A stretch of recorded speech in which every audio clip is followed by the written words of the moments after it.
Gurunda. Saya kangen sama Gurunda ini, akun asli sih, Masya Allah. Assalamualaikum warahmatullahi wabarakatuh, Bang Juma. Assalamualaikum warahmatullahi wabarakatuh, Gurunda. Waalaikumsalam warahmatullahi wabarakatuh. Masya Allah, sehat Gurunda? Alhamdulillah, Masya Allah sehat. Alhamdulillah. Utamanya akal sehat selalu, sampai tidak menyembah manusia. Iya, ini orang Gurunda ada yang Betul, mengaku Gurunda. Muslim. Aduh, Biasa mereka diajari untuk melakukan tipu muslihat. Pekerjaan iblis kan suka menipu. iya.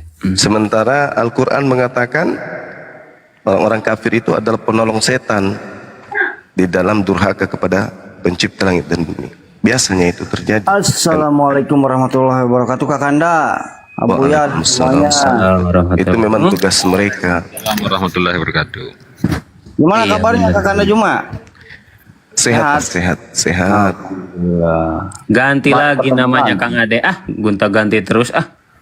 Kena report bang, udah 5. Saya ini tinggal terakhir ini. Di rumahnya bom-bom. Ini tinggal satu lagi ini.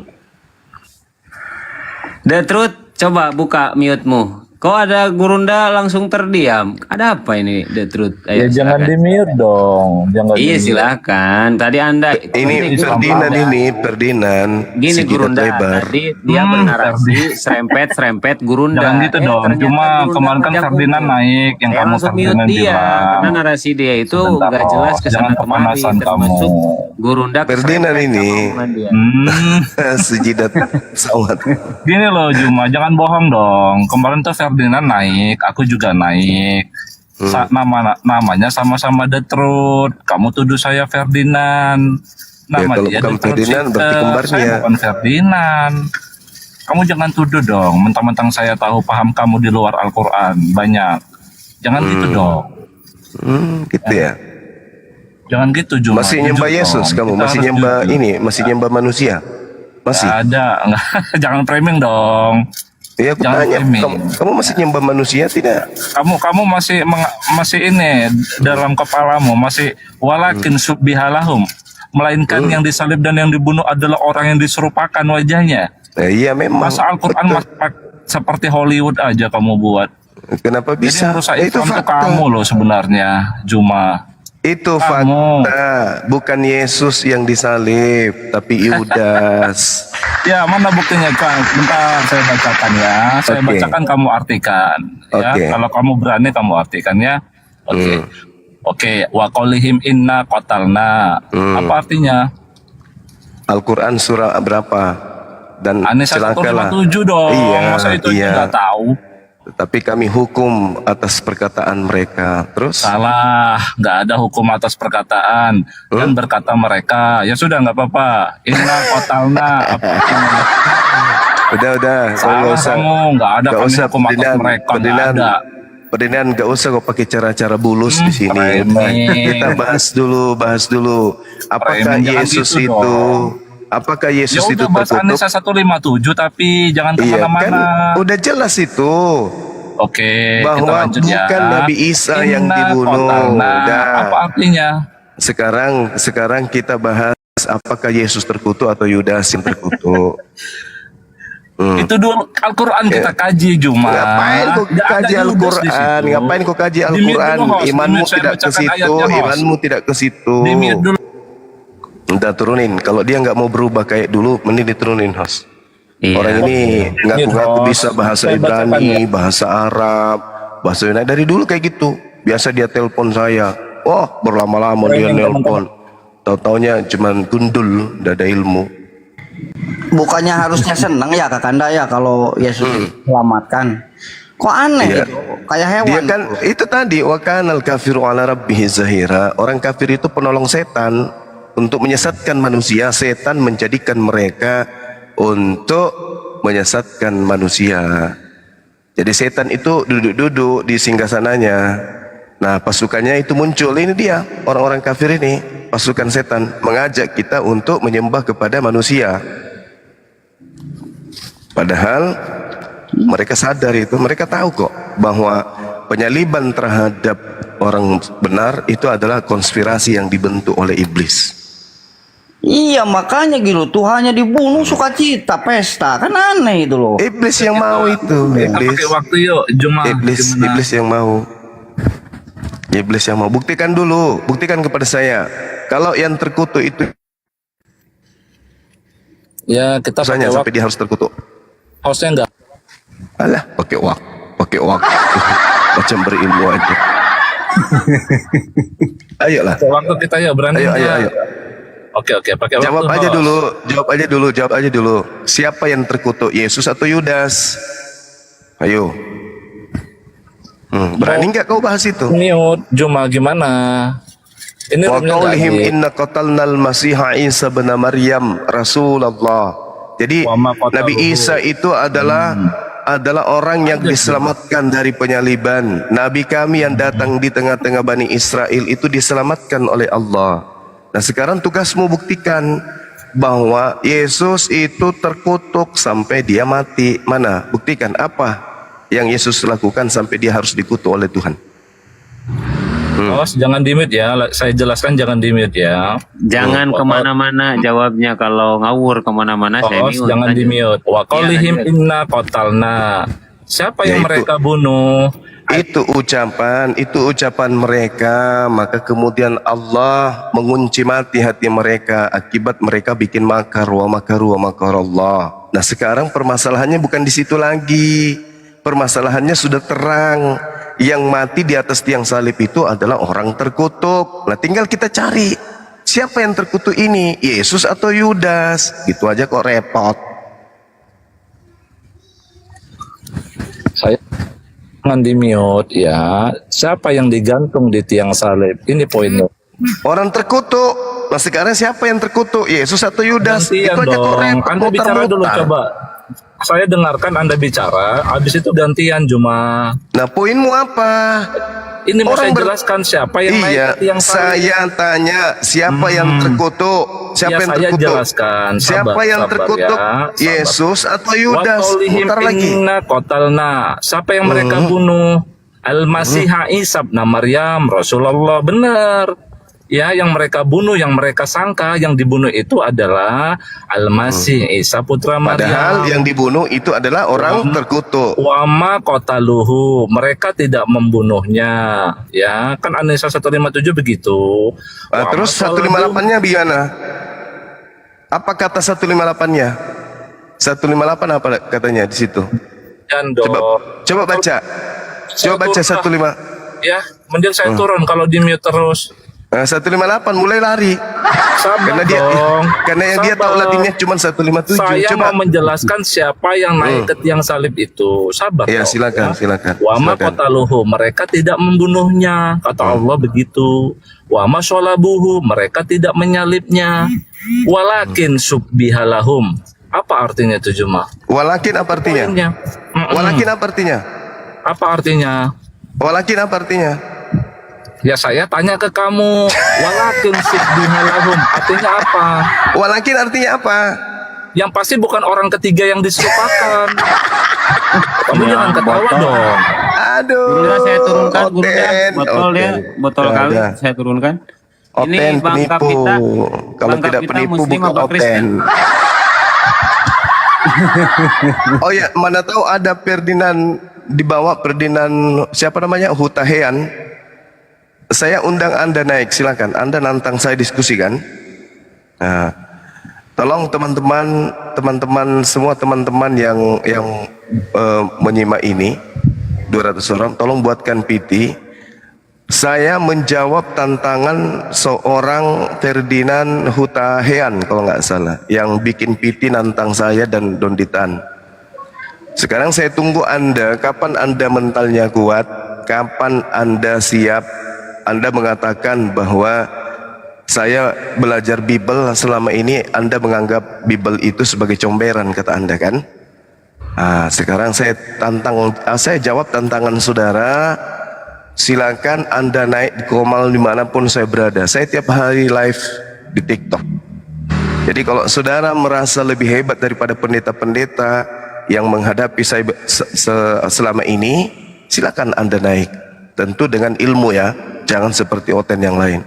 Saya berharap saudara Ferdinand Hutahian mendengarkan ini, ya, segera untuk pertanggungjawabkan bahasan saudara yang mengatakan bahwa selama ini saya menghadapi pendeta-pendeta yang tidak berkompeten, tidak ada ilmu tentang kekristenan.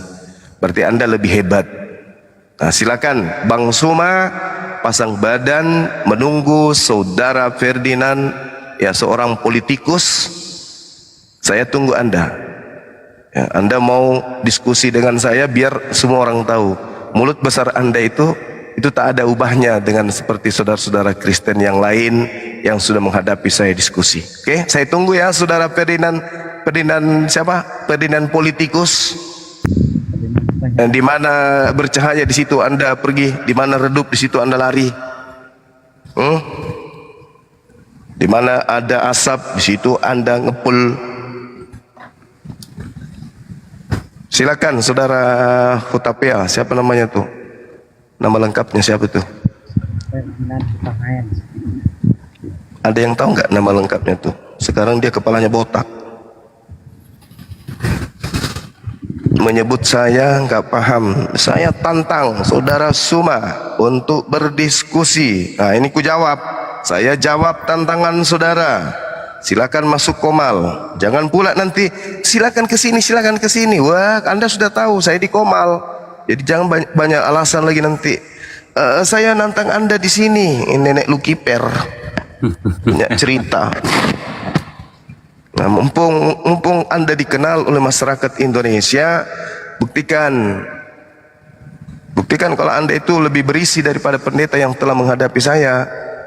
Kalau Anda merasa, oh iya betul, Ferdinand Hutahian, ya, saudara Ferdinand Hutahian, kalau Anda nonton ini adalah tantangan, ini jawaban dari tantangan saudara terhadap saya.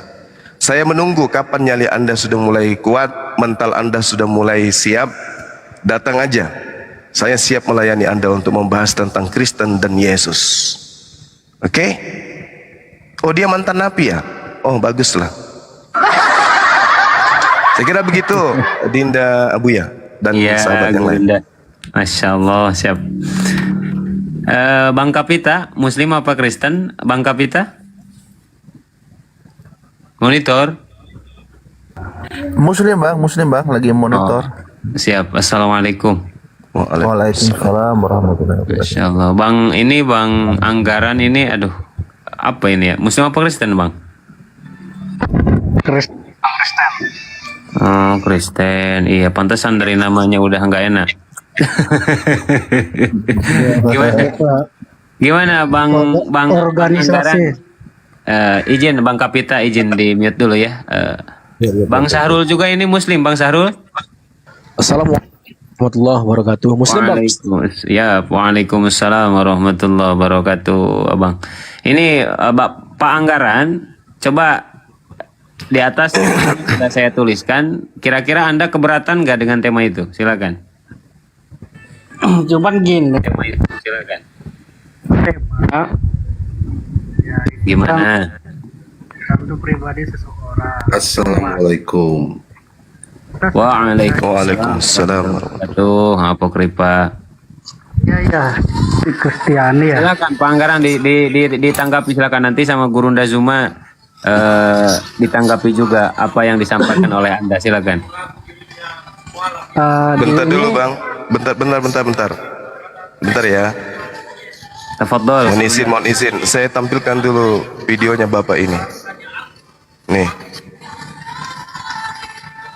Pesan ini untuk saudara Dovita, semua Jesli dan semua gerombolan yang mengaku dirinya mualaf yang selalu bertendensi negatif terhadap Kristen dan Yesus.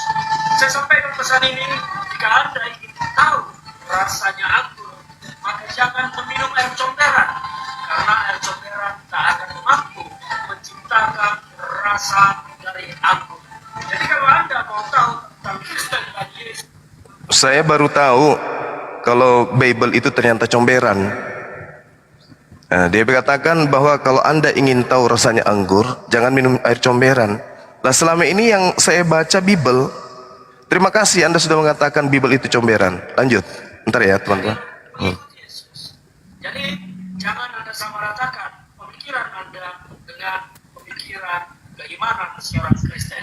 Dan kalau Anda ingin tahu kebenaran, Anda ingin mengerti tentang kekristenan dan tentang Yesus, maka berdebatlah dengan orang yang paham, bukan dengan orang yang pemahamannya sekecil. Oke, pendeta-pendeta yang menghadapi saya itu dibilangnya pemahamannya hanya kecil. Dia yang paling paham katanya. Jadi saudara Ferdinand, saya tunggu ya bro. Jangan sampai tunggu rambutmu panjang dulu. Sekarang aja, kalau perlu Anda nyimak dibawa naik sekarang.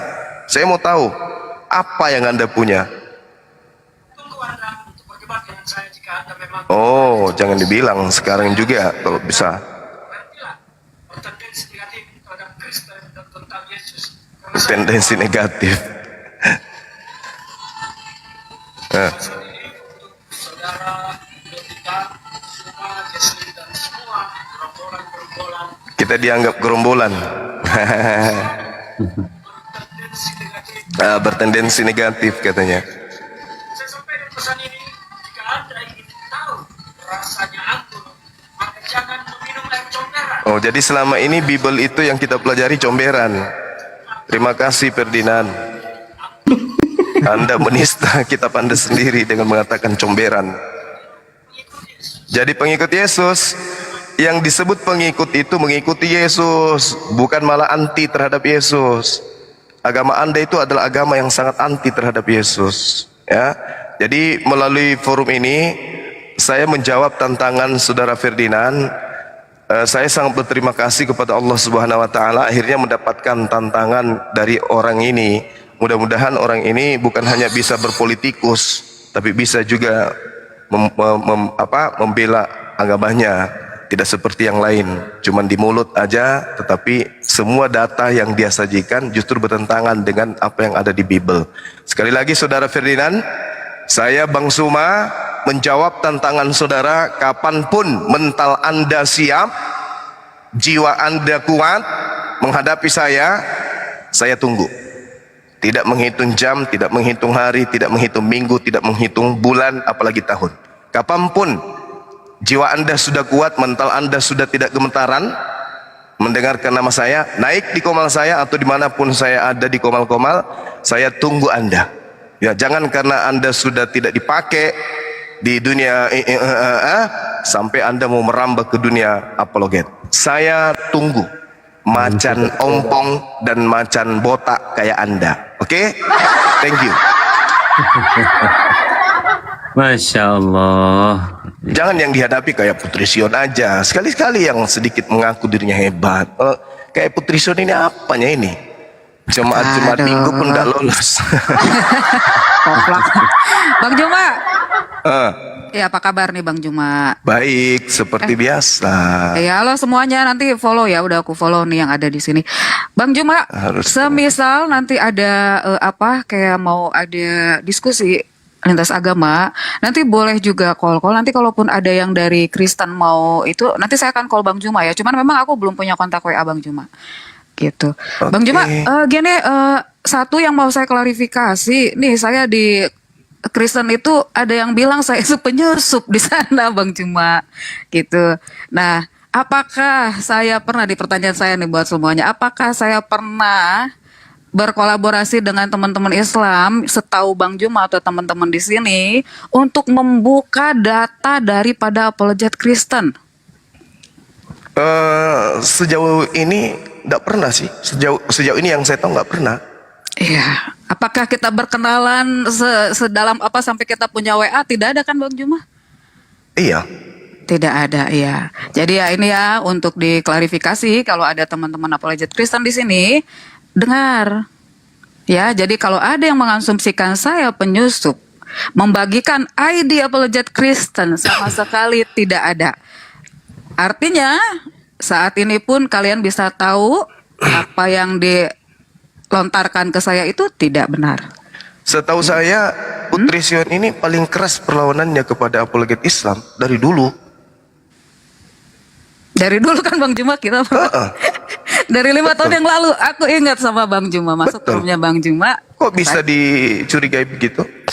Biar rame Gurunda Juma, biar rame nggak apa-apa. Betul, Putri Sion itu ini penyusup, betul. Kurang ajar. Betul. Jangan. Betul. Parah loh. Nanti kayak Lina Wijaya lagi. Iya, jadi Dibilang itu sesuatu- berkongsi dengan Bang Zuma. Orang Iya. ada kenal pun dia. disangka berkongsi. Nah, tapi memang saya akan katakan sekarang saya memang di sana seperti itulah ya. Dikobarkannya seperti itu. Nah, sekarang nih udah jelas saya tiba-tiba masuk ke sini tidak ada unsur sengaja atau tidak sengaja, dan saya pun mengenal sama Bang Juma sekedar di room yang seperti ini. Paling kita tuh bicara mungkin paling banyak tuh cuma 4 kali 5 kali sama Bang Juma. Itu pun diskusi itu sebagai moderator saja 1 kalinya gitu. Dulu yang pertama saya nanya tentang pacaran yang beda agama, yang paling pertama. Itu saya ingat banget. Jadi kalau misalkan sampai ada yang masih ya Putri Sion Oten ya. Jadi di Oten sana saya dikatakan penyusup. Saya sampai aduh kok begitu ya gitu. Kadang kita beragama ini justru yang seagama tidak ada aja sih konflik-konflik yang memakai cara-cara yang tidak bersih gitu dengan menyebutkan saya sebagai penyusup gitu. Mau berbohong atau mau berpura-pura, tunggu waktunya, betul. Tunggu waktunya. Siapa yang berbohong itu yang akan terlihat gitu, akan terbukti. Dan tidak mungkin seorang Islam akan berpura-pura jadi Kristen, itu tidak boleh. Di Islam kalau berpura-pura Kristen itu jatuh murtad dia. Tak boleh. Jadi saudara Sion ini setahu saya bukan penyusup. Kalau penyusup itu artinya ada yang membuat beliau untuk masuk ke dalam tubuh Kristen. Tapi kita nggak ada yang kayak gitu. Betul. Ya gitulah, nanti kalau masih ada gosip-gosip seperti itu, mohon maaf, saya tidak akan membatasi diri saya masuk ke room-room Islam. Karena ada indikasi seperti itu menyatakan kalau saya ada di room-room Islam berarti saya ini penyusup. Saya tidak akan membatasi, malah akan lebih terbuka. Karena setahu saya dulu-dulu waktu saya masuk ke room Islam itu dikatakan jangan ke sana, ngapain? Kamu menjadi olok-olokan dan segala macam gitu. Nah, padahal ya ada sesuatu yang memang harus didiskusikan. Kalau memang ada yang tidak tepat ya kita di sana mendengarkan dan bisa menjelaskan seperti itu.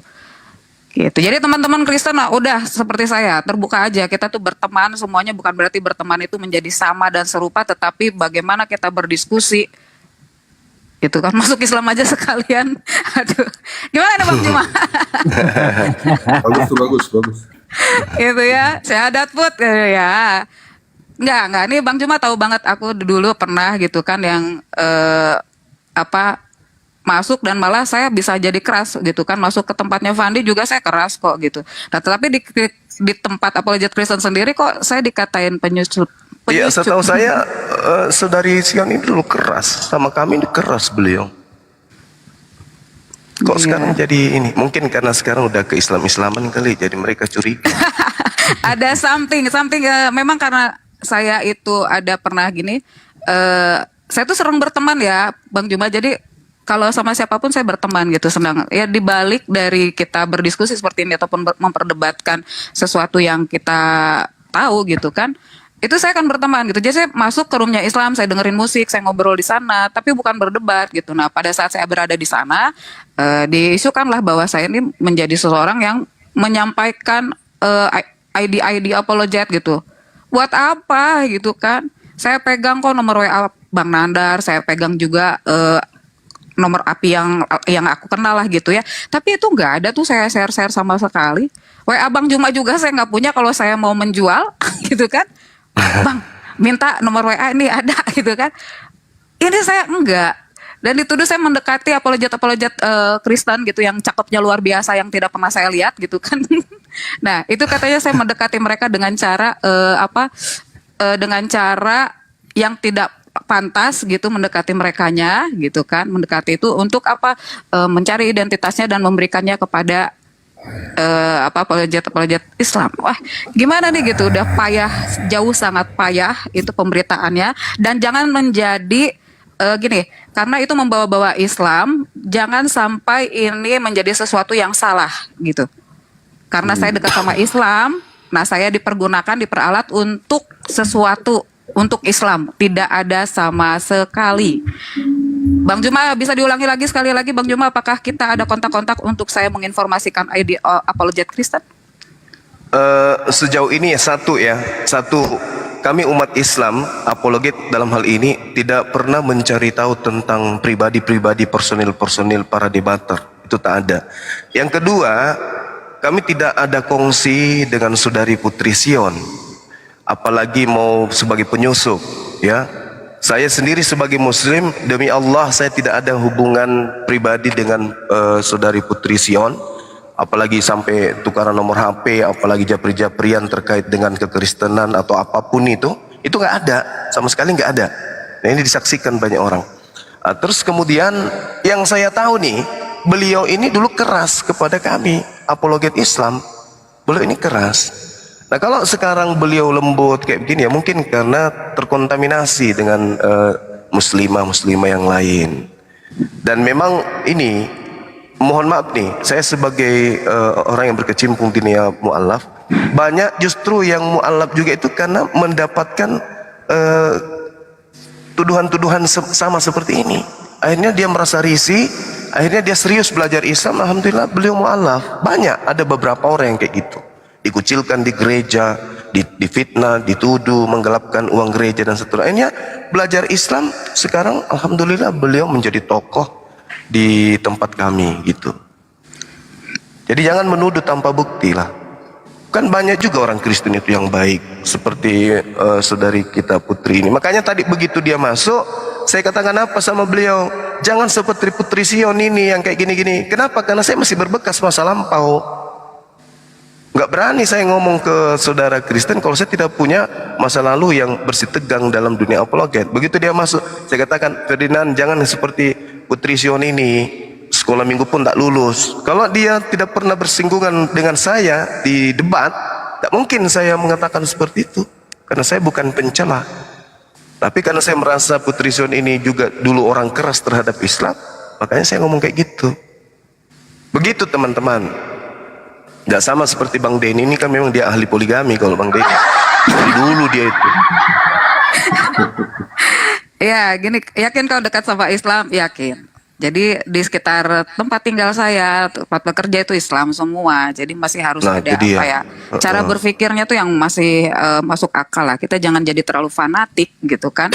Karena memang kalau keimanan itu pilihan masing-masing. Tetapi untuk hidup bersama-sama itu pakailah akal dan pikiran kita gitu kan. Kalau menghujat-hujat itu sekedar untuk kita itu apa ya, berdiskusi dan menyampaikan sesuatu yang menurut kita benar, menurut mereka benar gitu kan. Sudut pandang itu kan berbeda gitu. Nah ini buktinya nih, ada juga kau hujat-hujat Islam tuh. Artinya teman-teman pun tahu bahwa saya ini bukan penyusup sama sekali gitu. Iya, begini saja Mbak Putri, maaf ya saya potong. Gimana kalau Mbak Putri siap ya buktikan sekarang gitu. Maksudnya siap ini diskusi, siap diskusi. Asadu lagi kan. Kalau Putri Sion ini kenal nggak dengan akun ini Putri Siloan? Putri Siloan. Kenal nggak? Beda. Enggak. Karena cuma beda. Ini Putri Sion dengan Putri Siloam. Putri Siloam agak melambai dikit. Ini agak tegas ini. Iya, beda. Justru kalau Putri Siloan itu kejam kali dia. Gitu. Iya. Paling kejam itu musuh bebuyutan saya itu. Tapi belum muncul di TikTok beliau. Ya mainan itu. Udah lanjut. Waktu di grup WA dulu mah Muhammad Rasul menghujat Nabi terlalu berlebihan. Ya teman-teman Islam yang belum follow saya, boleh follow saya. Saya orangnya gak akan terlalu ini, dan saya sudah memahami sekarang makin belajar bahwa memang kita sebetulnya atas dasar apa? Jangan dulu di follow, belum jelas. Follow aja lah. belum jelas. Abu ya. Kan gini maksudnya gini ya. Syahadat aja dulu. Pada saat nanti Biar jadi teman kita. Iya. Pada saat kita ini nanti mau ada diskusi gitu kan, mungkin pasti dari apologet aku juga ada yang mau buka room nih, kita janjian atau apa, saya tuh bisa menjadi moderator yang bisa menengahi gitu kan. Gitu. Coba didekati aja ini Bang Siapa? Ferdinand Utahean. Bang Ferdinand. Kira-kira saya bisa dapat kontaknya dari siapa nanti? Abang Juma Di DM aja, di DM DM ya? aja Mbak. Iya, dia nantang saya itu, boleh tuh. Oh, ajak dia ke punya sini. TikToknya. Kayaknya si Aku belum Sirion punya, punya, belum kayaknya pernah. Sirion punya. Nanti yang punya nanti boleh DM aku, nanti biar aku coba kontakin gitu. Kita Kayaknya nanti Sirion punya tuh Sirion. Rion punya kayaknya. ada Rion. Iya, maksudnya. punya dia. Oh gitu. Ya kalau ada yang punya yang sekarang ada di sini nanti DM aja deh, kasih kabar nanti kalau bisa difasilitasin kita buka room dan kita ini gitu. Langsungkan itu gitu. Kadang-kadang di aku juga ada yang coba kalau bisa di menjadi jubirnya gitu untuk bisa kita janjian gitu. Kita mau bahas tentang apa, keluarkan kesepakatan baru kita diskusi gitu. Sampaikan aja ke beliau kalau sampai komunikasi, Bang Suma tema apa aja, yang penting dia kuasai temanya, itu aja. Oke, Bang Suma. Iya. Mbak Putri Oke. Sion, Iya. itu sebenarnya bukan Mbak Jawang yang dibilang begitu. Termasuk Lintang Wijaya, Pak Bom Bom pun dibilang penyusup. Ah, masa? Iya, itu sih yang bilang Paul Zong. Lina Wijaya iya dituduh penyusup. Iya, yang ngomong Paul Zong itu. Iya, ya. Sorry ya, aku follow kau, aku belum percaya kau. Mungkin aku hanya sakit hati sama kawan-kawanmu. Ya, Mbak Putri izin. Follow aja. Mbak Putri izin, di sini ada Pak Salomo, ada Pak Denny, ada Pak Masaha juga. Pak Salomo selamat sore. Ya, selamat sore host Bang Abu, selamat sore. Salam semuanya, selamat sore. Ya, Pak Sore Bang. Salam, Bang. Sore. Pak Denny juga sama Pak Masaha selamat sore. Selamat sore Bang. Iya. Shalom, selamat pagi. Pagi di mana nih sore, Bang? Bang Beliau Didi, di Belanda sore. memang dia. Oh, di Dia ikut Belanda. sama wanitanya ke sana. Kalau wanitanya ada di Malaysia ke Malaysia, wanitanya ada di Singapura pindah lagi ke Singapura. Di mana aja dia pergi. Aduh, Iya luar kan Bang biasa Denny? ya. Iya dong. Baliklah. Nah, dia kan. Ketawa nih Bang Denny. Malu Aduh. Itu ya, saya orangnya termasuk berani seperti ini ya. Maksudnya kalau ada sampai ada sesuatu yang miss tentang saya tuh lebih baik masuk aja, dibuka di room besar gitu. Jadi nggak pusing sendiri gitu ya. Nggak usah takut kalau memang nggak salah gitu kan. Kebenaran itu bisa menunjukkan dan membuka mata banyak orang yang dibikin salah gitu tentang seseorang. Gitu ya. Ini yang kedua buktinya, nanti bukti-bukti lain kalau memang saya kemarin dijelek-jelekan nanti akan terlihat kok. Kalau memang saya nggak salah, saya benar, itu akan terlihat gitu. Jadi nggak usah takut gitu ya. Ini ada Bang Juma yang siapa-siapa aku nggak kenal, nggak tahu sama sekali secara pribadi gitu kan. Nah, dikata-katain saya dari Islam, ada sesuatu itu nih udah dikonfirmasi langsung nih aku nih gitu kan. Didengar sama kalian semua nih. Mau videokan, direkam ya, biar tahu. Jangan kayak pecundang, ditanya nggak mau jawab gitu kan. Gitu. Sekarang ya udah, saya berarti harus menunjukkan siapa saya. Khotbah dan curhat ya. Ayo buka tema lah. Mengerikan. Ada kisah dulu. Ada kisah dulu ya. Saya lagi debat seperti ini. Terus ada yang mengaku Islam. Tapi mengaku Islam ke saya, tapi dia ngaku nyusup ya kan. Jadi saya berdebat sengit, debat sengit. Abis itu dia WA, Bang Suma, atas nama akun itu saya loh. Aku menyusup ke mereka biar mereka lebih percaya lagi kepada saya, supaya saya bisa masuk mengetahui ini. Langsung ku telepon, mau tahu semua kebun binatang ku sebut. Dasar kau. Kenapa? Semua. Gak boleh di Islam itu, gak boleh. Di Islam itu gak boleh kayak gitu. Gak boleh nyusup di Islam. Ku maki habis. Mudah-mudahan dia nonton ini. Ku maki habis pokoknya. Kau siapa yang ngajarin kau masuk di Kristen yang ngaku-ngaku kayak begini. Mana dalilmu? Mana pembenaran dari Al-Quran membolehkan itu? Tak ada. Semua kebun binatang ku sebut. Akhirnya waktu itu langsung dia blokir saya nomor itu. Padahal dia keras sekali. Di mana-mana saya berdebat pasti dia nyeletuk. Di mana-mana saya debat dia pasti nyeletuk. Akhirnya waktu itu saya bilang, kamu kenapa selalu ini? Kenapa bukan kamu aja yang hadapi saya? Akhirnya dihadapi saya. Dia bawa Al-Quran. Jadi saya berdiskusi. Ternyata setelah diskusi dia WA, bang, saya yang punya akun itu bang, maaf tadi gini-gini. Saya ini pura-pura jadi bagian dari mereka supaya mereka semakin percaya gini-gini. Akhirnya aku telepon, aku maki habis. Oh ngapain tapi ya dia kayak begitu ya? Itu dia, makanya aku maki Tujuannya habis. apa? Aku bilang masih mau aku datang besok. Ada sekitar 30 menit ku maki habis. Akhirnya akunnya entah kemana sekarang. Ya lumayan panas tuh 30 menit. Iya.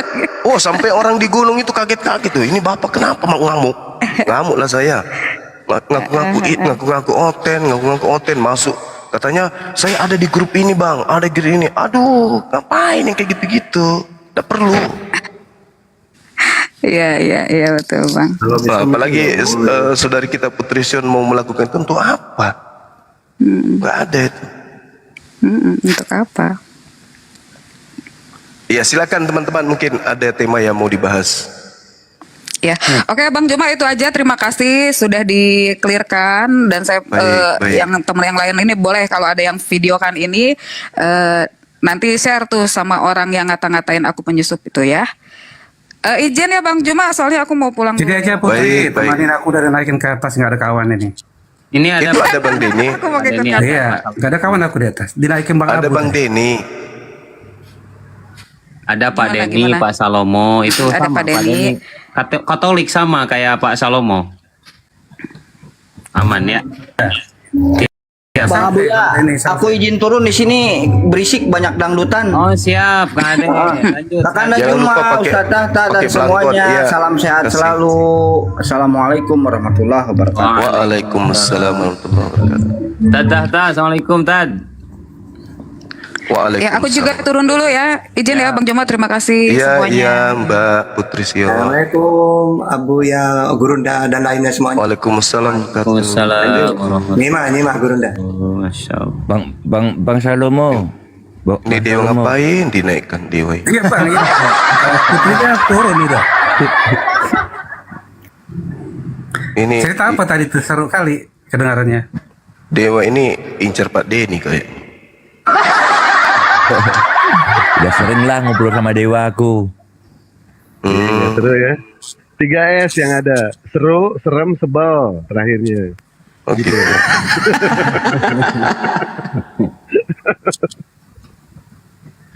Pak Salomo udah pernah diskusi sama Gurunda Zuma Pak Salomo? Ada dulu beberapa kali pakai Oh, akun sudah. lama tapi. Oh akun lama. Ini kan Salomo yang punya Komal kan? Iya Bang. Iya. Dulu aku sama. Tapi aku kenapa ya kalau sering tempat kamu diblokir terus permanen. di gitu? Di Abi, di Rifa, di Amir Amir, sering dulu saya. Tapi saya belum buka Yaudah, yuk. Komal pada waktu itu. Iya. Angkat tema yuk kita. Masih Pak Salomo. baru di TikTok. Iya. Begini Pak Salomo, saya kasih kebebasan kepada Anda untuk mengangkat tema, tapi kalau tidak keberatan tema yang sudah saya buat, kira-kira keberatan tidak? Kalau tidak ya kita bahas gitu, kita diskusikan. Tetapi kalau keberatan silahkan mau ngangkat tema apa gitu, silahkan Pak Salomo. Aku bukan debater sih Bang Abu.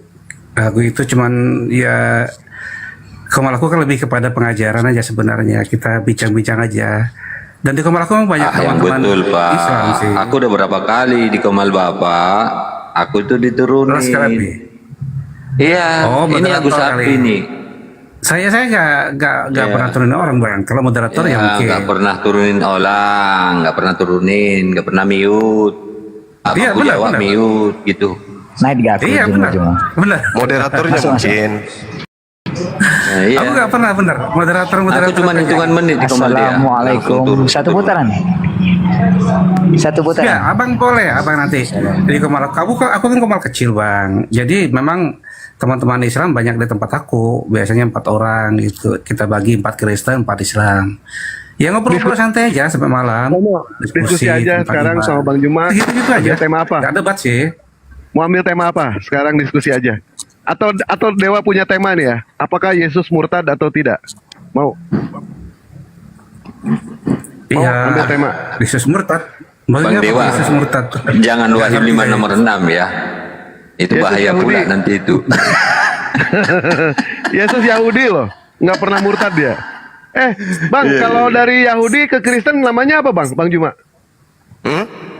Kalau dari Yahudi ke Kristen apa namanya? Ular beludak. Mesianik. Kan kalau dari Islam keluar dari Islam itu namanya murtadin. Kalau masuk ke Islam itu namanya mualaf. Kalau Yesus itu kan Yahudi, apakah Yesus masuk ke Kristen atau tidak? Yesus nggak pernah murtad. Namanya apa bang? Kalau dari Yahudi ke Kristen? Abu Dasorah. Abu Dasorah. Dia Kalau orang Yahudi ya Kristen tuh mesianik, Bang. Mesianik itu kan baru kemarin pagi dibentuk, Bang. Itu kan nggak ada di masa Yesus. Nggak ada. Kalau masa Yesus kan tidak ada. Yesus aja nggak agama. kenal Kristen kok. Kalau masa Yesus Benar kan Yesus mereka nggak kan pernah percaya kenal pada, Kristen. Dinosaurus semua, Kristen itu bukan lahir agama. di Antioquia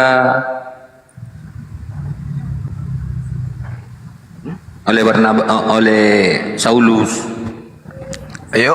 Ya, nama Kristen itu memang dulu ya, sebenarnya daripada Kristos kan. Kristos jadi Kristen, pengikut Yesus. Ditegaskan lagi di Antioquia itu ketika para rasul mengajar di sana, orang-orang di sana kan menyebutnya sebagai Kristen gitu. Emang semula sih olok-olok sebenarnya, tapi akhirnya menjadi nama yang apa namanya dipakai sampai saat ini, bahwa kami sebagai pengikut Yesus ya Kristen namanya. Tapi ada hal yang selama ini saya berpikir keras dan belum tahu jawabannya, Bang. Apa tuh Bang Suma? Ketika kemudian Yesus itu Kristen ini dikatakan sebagai pengikut. Ini definisi pengikut itu, apakah Kristen ini paham atau tidak gitu loh. Itu yang terkadang menari-nari di otak saya, Bang. Ini Kristen tahu nggak ini maksudnya pengikut ini apa? Maksudnya itu pengikut itu apa gitu? Pengikut Yesus maksudnya apa itu, Bang? Ini yang masih menari di otak saya. Pengikut Yesus itu maksudnya apa? Ya lebih kepada mengikuti ajaran Yesus itu sih, Bang. Nah itu dia. Ajaran. Sedangkan Yesus itu kan ajarannya Yudaism. Kenapa jadi Kristen? Ya, ajaran Yesus itu kan hanya dua, Bang.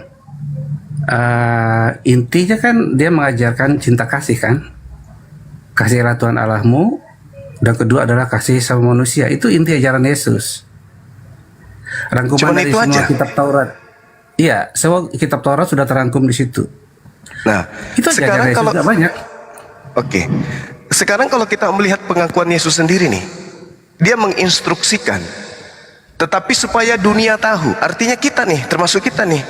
Karena di situ Yesus mengatakan, dunia harus tahu bahwa aku mengasihi Bapa dan bahwa aku melakukan segala sesuatu seperti yang diperintahkan Bapakku.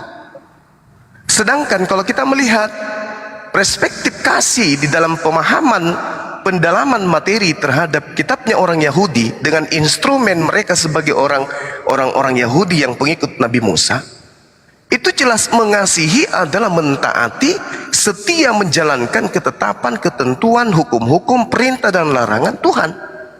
Dan Yesus pun mengatakan hal yang sama. Yohanes 14:31. Tetapi dunia harus tahu bahwa aku mengasihi Bapa dan bahwa aku melakukan segala sesuatu seperti yang diperintahkan Bapa kepadaku. Jadi Yesus ini adalah benar-benar mengasihi Bapa dikarenakan dia mentaati segala aspek perintah, ketetapan yang datang kepada dirinya. Nah, maaf. Lalu kita lihat dalam Yohanes 2 nomor 6. Barang siapa yang mengatakan, Sorry. Puasa kenapa ya? Sorry. Saya puasa, Bang. 1 Yohanes 2 nomor 6. Barang siapa mengatakan bahwa dirinya ada di dalam Yesus, maka dia wajib hidup sama seperti Yesus hidup. Nah, tadi pengakuan Yesus, dia hidup mengasihi Bapa dengan cara melakukan segala sesuatu seperti yang diperintahkan Bapa kepada dirinya. Jadi kalau Yesus dalam kehidupan sehari-hari sebagai praktisi Yudaism, praktisi Torah, maka orang Kristen kemudian mengaku hidup di dalam Yesus, maka implementasi dalam kehidupan Kristen itu wajib hukumnya hidup sebagaimana Yesus hidup. Nah, kalau itu terjadi, maka tak ada Kristen, Bang. Karena bila mana murid-murid Yesus hidup sebagaimana Yesus hidup, maka mereka bukan Kristen. Mereka adalah Yudaism. Nah, ini yang selama ini saya berpikir, ini teman-teman Kristen saya nih, orang-orang cerdas, intelektual, mereka berpikir ilmiah dalam hal keduniaan. Tapi ketika berbicara mengenai pengikut Yesus, mereka kok nggak paham gitu loh. Yang namanya pengikut, kalau yang diikuti ngangkat tangan kanan, yang pengikut pun harus ikut angkat tangan kanan. Kalau yang diikuti loncat, ya, maka yang mengikut juga harus loncat. Kalau yang diikuti salto, maka yang pengikut pun harus salto. Namanya pengikut. Nah, Yesus mengatakan dunia harus tahu aku mengasihi Bapa, aku melakukan segala sesuatu seperti apa yang diperintahkan Bapa kepadaku. Tapi kenapa Kristen tidak melakukan itu, tapi mengaku sebagai pengikut? Nah, 30 detik. Yesus mengatakan kepada pengikutnya, waspadalah kepada serigala yang nyamar seperti domba. Artinya adanya orang-orang di luar pengikut Yesus yang ngaku-ngaku sebagai pengikut, tapi sebenarnya mereka adalah serigala yang buas. Ini mungkin yang perlu kita kaji lebih dahulu. Keinginan Bang semua mengetahui apa sih maksudnya teman-teman Kristen saya mengatakan kami ini pengikut, tapi faktanya anti terhadap Yesus. Silakan.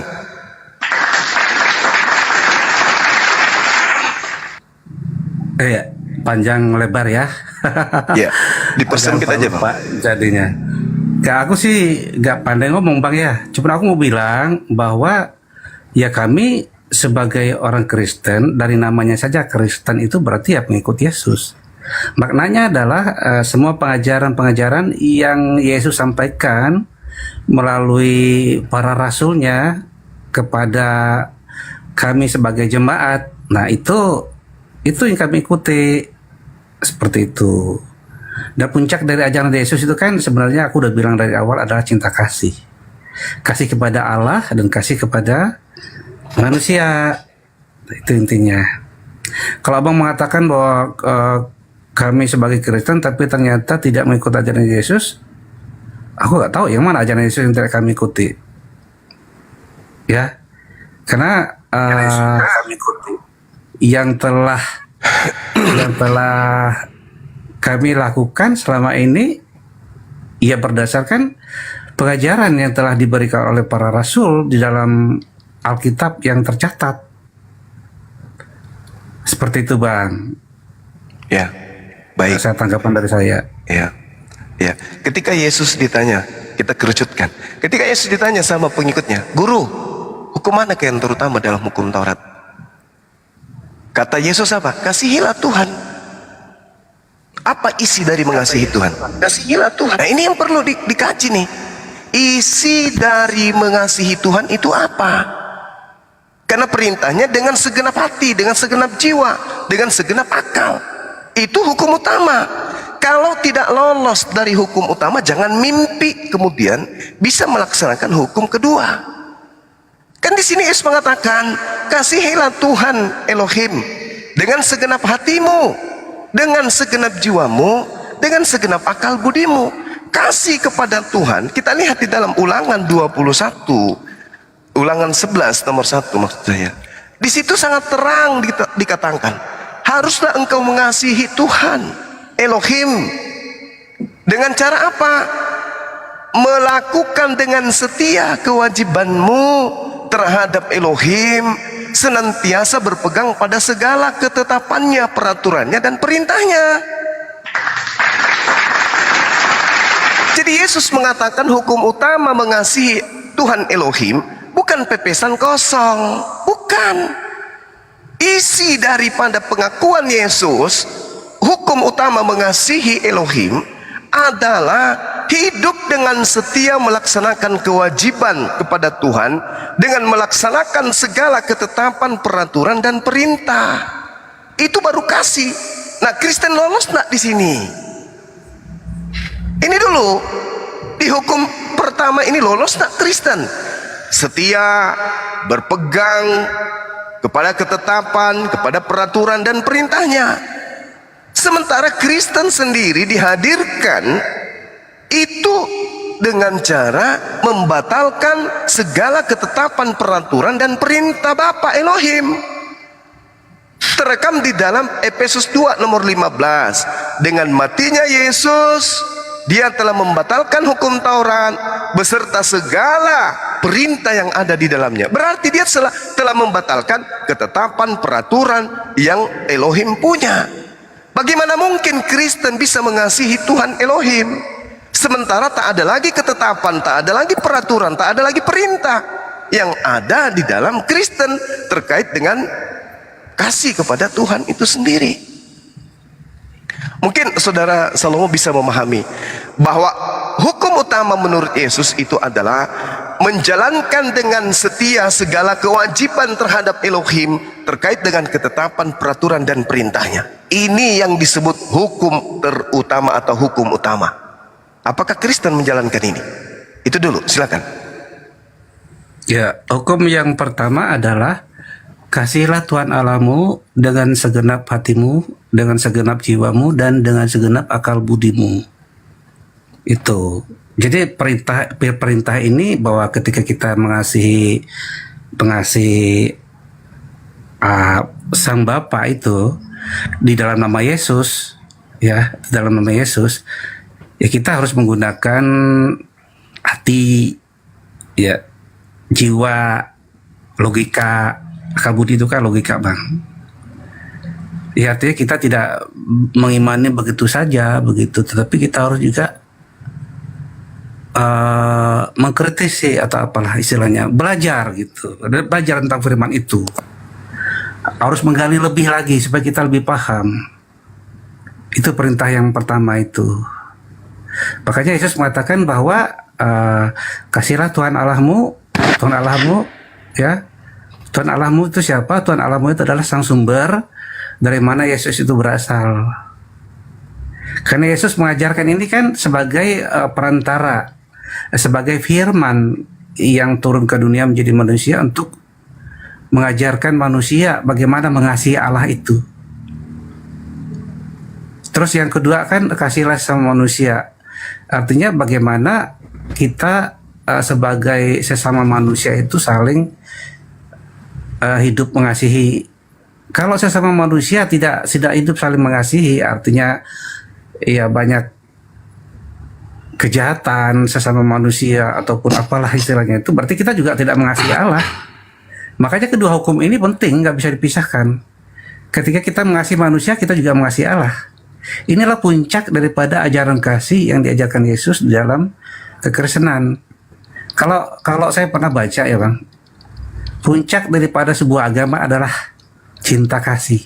Jadi kalau agama yang pada akhirnya tidak mengajarkan kasih itu, kita masih ragukan keagamaannya, apa artinya ketuhanannya. Sebab Allah yang benar itu adalah Allah yang kasih, Allah yang mengasihi, Allah yang membagi kasihnya kepada semua makhluk. Seperti itu Bang Suma. Iya, baik. Jadi gini Bung, kami punya nabi bernama Nabi Isa alaihissalam yang diutus kepada Bani Israel. Itu menerangkan tentang kasih. Walamma ja'a Isa bil bayyinati qala qad ji'tukum bil hikmah wa li ubayyina lakum ba'dal ladzi takhtalifuna fi fattaqullaha wa ati'un. Nabi kami ini Bang, sungguh dia mengatakan, aku datang kepadamu dengan membawa hikmah, menjelaskan kepadamu sebagian dari apa yang kalian perselisihkan. Fattaqullah, maka taatlah, bertakwalah, tunduklah, berserah dirilah kepada ketetapan-ketetapan Allah, dan taat jugalah kepadaku. Wa ati'un, kata Nabi kami. Nah, kami menemukan ini di dalam kitab saudara pun sama. Bagaimana Yesus kemudian mengajarkan ketaatan itu kepada Yahudi. Jangan kau mengikuti orang ahli Taurat dan orang Farisi. Mereka menduduki kursi Musa. Mereka mengajarkan perintah-perintah Tuhan, tapi mereka tak mempraktekkan. Itu di dalam Matius 23, nomor 1, nomor 2, nomor 3. Satu perikop Anda baca ke bawah. Yesus mengatakan, jangan kamu mengikuti mereka, sebab mereka mengajarkan tentang perintah-perintah Tuhan, tapi mereka tidak mempraktekkan. Nah, apa bedanya dengan Kristen hari ini? Ketika saudara mengasihi Tuhan adalah dengan hati, iya, tapi tolonglah dipahami, mengasihi Tuhan itu apa? Yesus sendiri mengatakan, dunia harus tahu bahwa aku mengasihi Bapa, aku menjalankan segala apa yang diperintahkan Bapa kepadaku. Itu baru disebut kasih.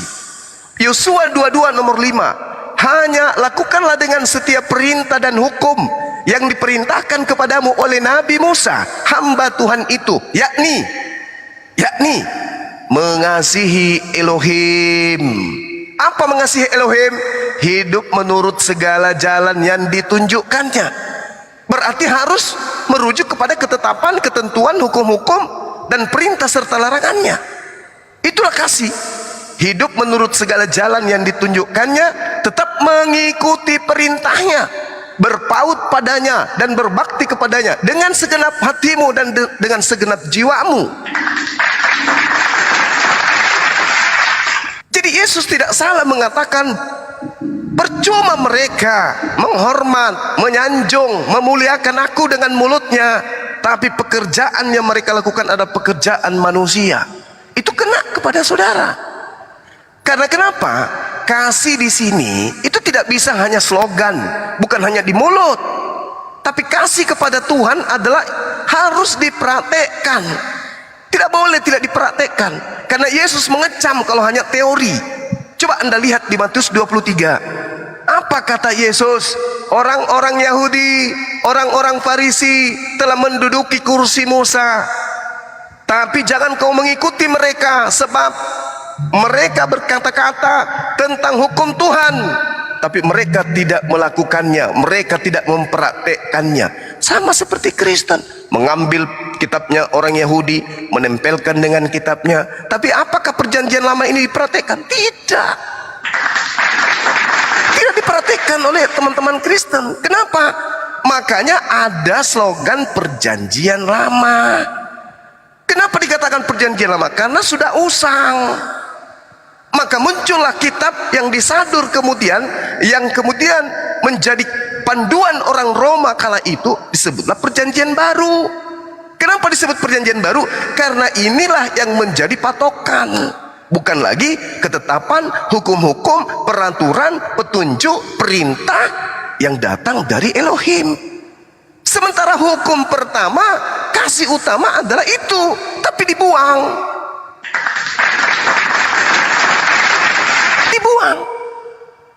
Ini loh saudaraku ya. Jadi sekali lagi, sampai hari ini Bang Suma belum bisa menemukan adanya keterkaitan Kristen mengaku pengikut Yesus, tapi faktanya bukan. Karena kalau disebut pengikut, harus menjalankan ketetapan, perintah, petunjuk, dan mengikuti apa yang menjadi aspek keinginan Elohim. Dan itu saya tidak temukan di Kristen. Bayangkan nih, satu contoh nih Bang, satu contoh sebelum Anda tanggapi. Keluaran 31 nomor 16, nomor 17. Haruslah engkau menjalankan dengan setia Sabat. Jangan pernah kau mengotori, harus kau kuduskan. Barang siapa yang mencemari hari Sabat, maka dia harus dibunuh. Nah, harus setia. Kasih itu harus Sabat. Kasih harus Sabat. Kasih tidak boleh makan babi. Kasih harus menyembah kepada Elohim saja, gak boleh ada yang lain. Tapi sayangnya Kristen tidak melakukan itu. Jadi apa maksud dari pengikut ini? Bukankah kalau dia tidak mengikuti tapi ngaku-ngaku pengikut itu hanya serigala? Coba pahamkan saya, Saudara Salomo, silakan. Yang pertama saya mau luruskan sedikit mengenai perjanjian lama yang Bang Suma bilang itu adalah apa tadi namanya? Sebagai sampah atau gimana tadi saya lupa. Ya, perjanjian lama dan perjanjian baru. Perjanjian usang, sorry aku agak lupa. Perjanjian lama dan perjanjian baru itu Bang nggak bisa kita pisahkan. Kenapa? Karena perjanjian lama itu adalah kitab nubuat, ya kitab para nabi yang juga mencatat tentang akan datangnya sang Mesias. Nah itu kan digenapi di dalam perjanjian baru, di mana Mesias itu sudah datang. Nah itulah penggenapannya, seperti itu. Nah kalau Bang Suma bertanya, apa yang sudah kami lakukan sebagai pengikut Kristus yang menurut Bang Suma itu tidak atau belum kami pahami, belum kami jalani sampai saat ini, aku juga bingung karena aku sebagai orang Kristen mengikuti perintah yang ada tertulis di dalam Alkitab Perjanjian Baru. Ya, terus kalau Bang Suma mengatakan bahwa hari Sabat itu tidak dipatuhi sebagai salah satu contoh. Kami bukan Yahudi, Bang. Kami itu Kristen. Jadi ibadah kami itu di hari Minggu, itu artinya kami memperingati hari kebangkitan Kristus yang kami lakukan setiap hari Minggu. Itu. Nah, kalau Bang Suma tadi bilang belum menemukan apa relevansinya sebagai pengikut Kristus dengan ajaran Kristus yang sudah kami terapkan, yaitu bahwa kami tidak lagi mengikuti tradisi-tradisi Yahudi yang khusus Bang ya, mengikat kepada hanya bangsa Yahudi saja, seperti hukum hari Sabat, sunat, lalu makanan halal haram atau kosher itu. Nah, kami mengikuti perjanjian baru, bahwa di perjanjian baru kami tidak lagi mengikuti Taurat Musa, di mana dalam Taurat Musa bagi orang Israel babi itu haram misalnya kan. Haram itu artinya kan terlarang, tidak boleh dimakan. Lalu sunat misalnya kan diwajibkan. Nah, kami tidak mewajibkan sunat karena Yesus tidak pernah mengajarkan kami untuk sunat. Bagi kami seperti Yesus ajarkan adalah sunat hati. Jadi ketika kita menjadi pengikut Kristus, kita harus menyunat hati. Artinya harus membersihkan hati dari hal-hal yang sifatnya kotor atau kejahatan seperti itu. Begitu juga dengan masalah makanan. Kami tidak lagi terikat kepada Taurat Musa yang melarang untuk makan babi, karena mungkin pada masa itu kan ada latar belakangnya kenapa tidak boleh makan babi. Ya, kalau sekarang kami ya boleh-boleh saja. Yesus tidak pernah ada menulis di Alkitab bahwa pengikut saya tidak boleh makan babi. Tidak ada seperti itu. Ya, semua makanan itu halal. Ada dikatakan di Kisah Para Rasul itu ketika Petrus melihat suatu penglihatan di mana ada semacam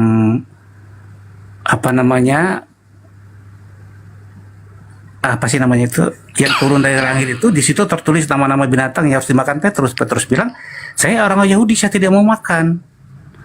Nah, maka Yesus berkata pada saat itu bahwa semuanya halal dimakan, yang penting itu sehat, penting buat tubuh kamu. Ya kalau tidak sehat ya jangan dimakan, kan itu intinya. Jadi untuk masalah halal haram itu kita kembali kepada diri kita sendiri. Kalau misalnya kita makan barang itu membuat tubuh kita rusak atau bikin kita sakit, jangan dimakan. Kalau itu membuat kamu sehat, malah kamu segar, ya makan aja nggak apa-apa. Itulah bukti kami mengikuti ajaran Yesus, Bang Suma. Ada dua contoh itu yang paling nyata. Begitu kira-kira, silakan. Kembali ke host. Baik. Baik. Al-Quran mengatakan begini. Lagi-lagi saya merujuk ke Al-Quran ya Bang ya, karena ini adalah iman saya dan saya tidak saya hanya penasaran aja, apa maksud saudara Kristen ini selalu mengaku pengikut. Ya ayuhan nas kulu mimma fil ardi halalan thayyiban.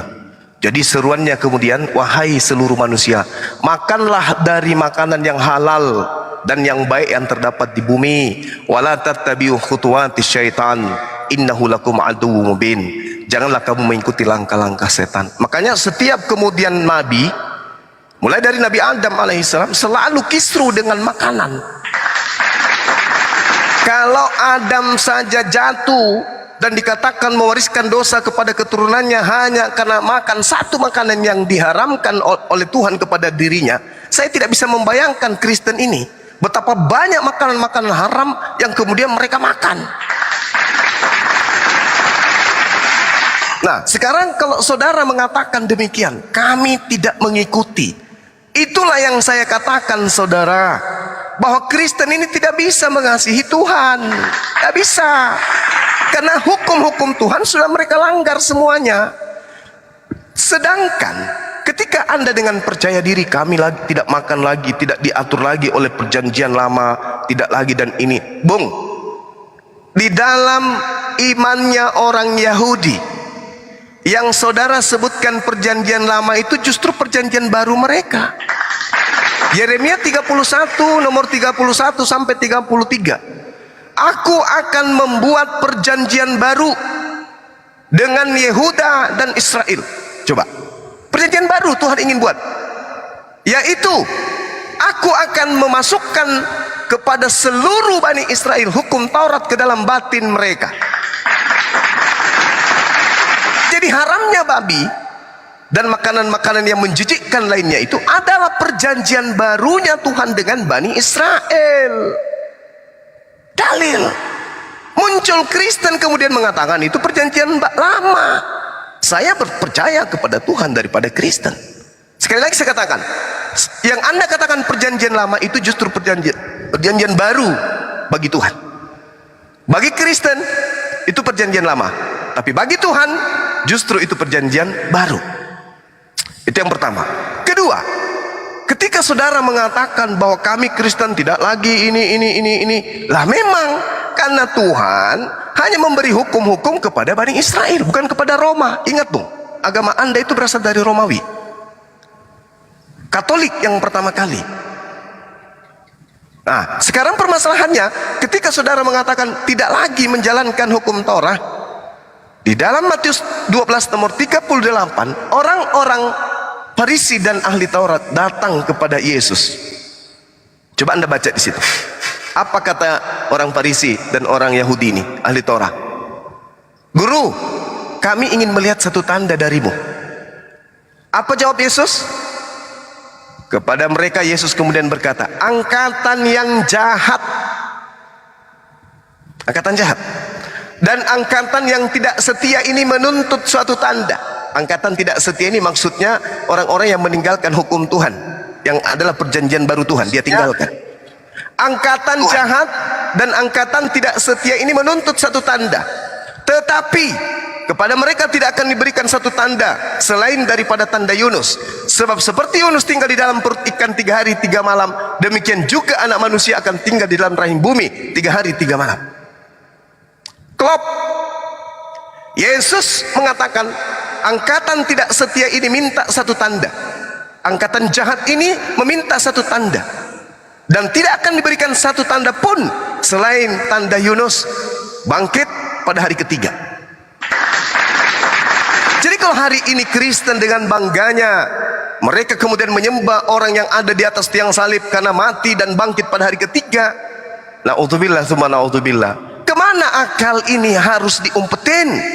Ternyata orang yang percaya kepada tanda Yunus adalah angkatan jahat, adalah angkatan yang tidak setia, orang-orang yang meninggalkan hukum-hukum Tuhan. Dan memang benar, hanya Kristenlah yang kemudian mengaminkan itu.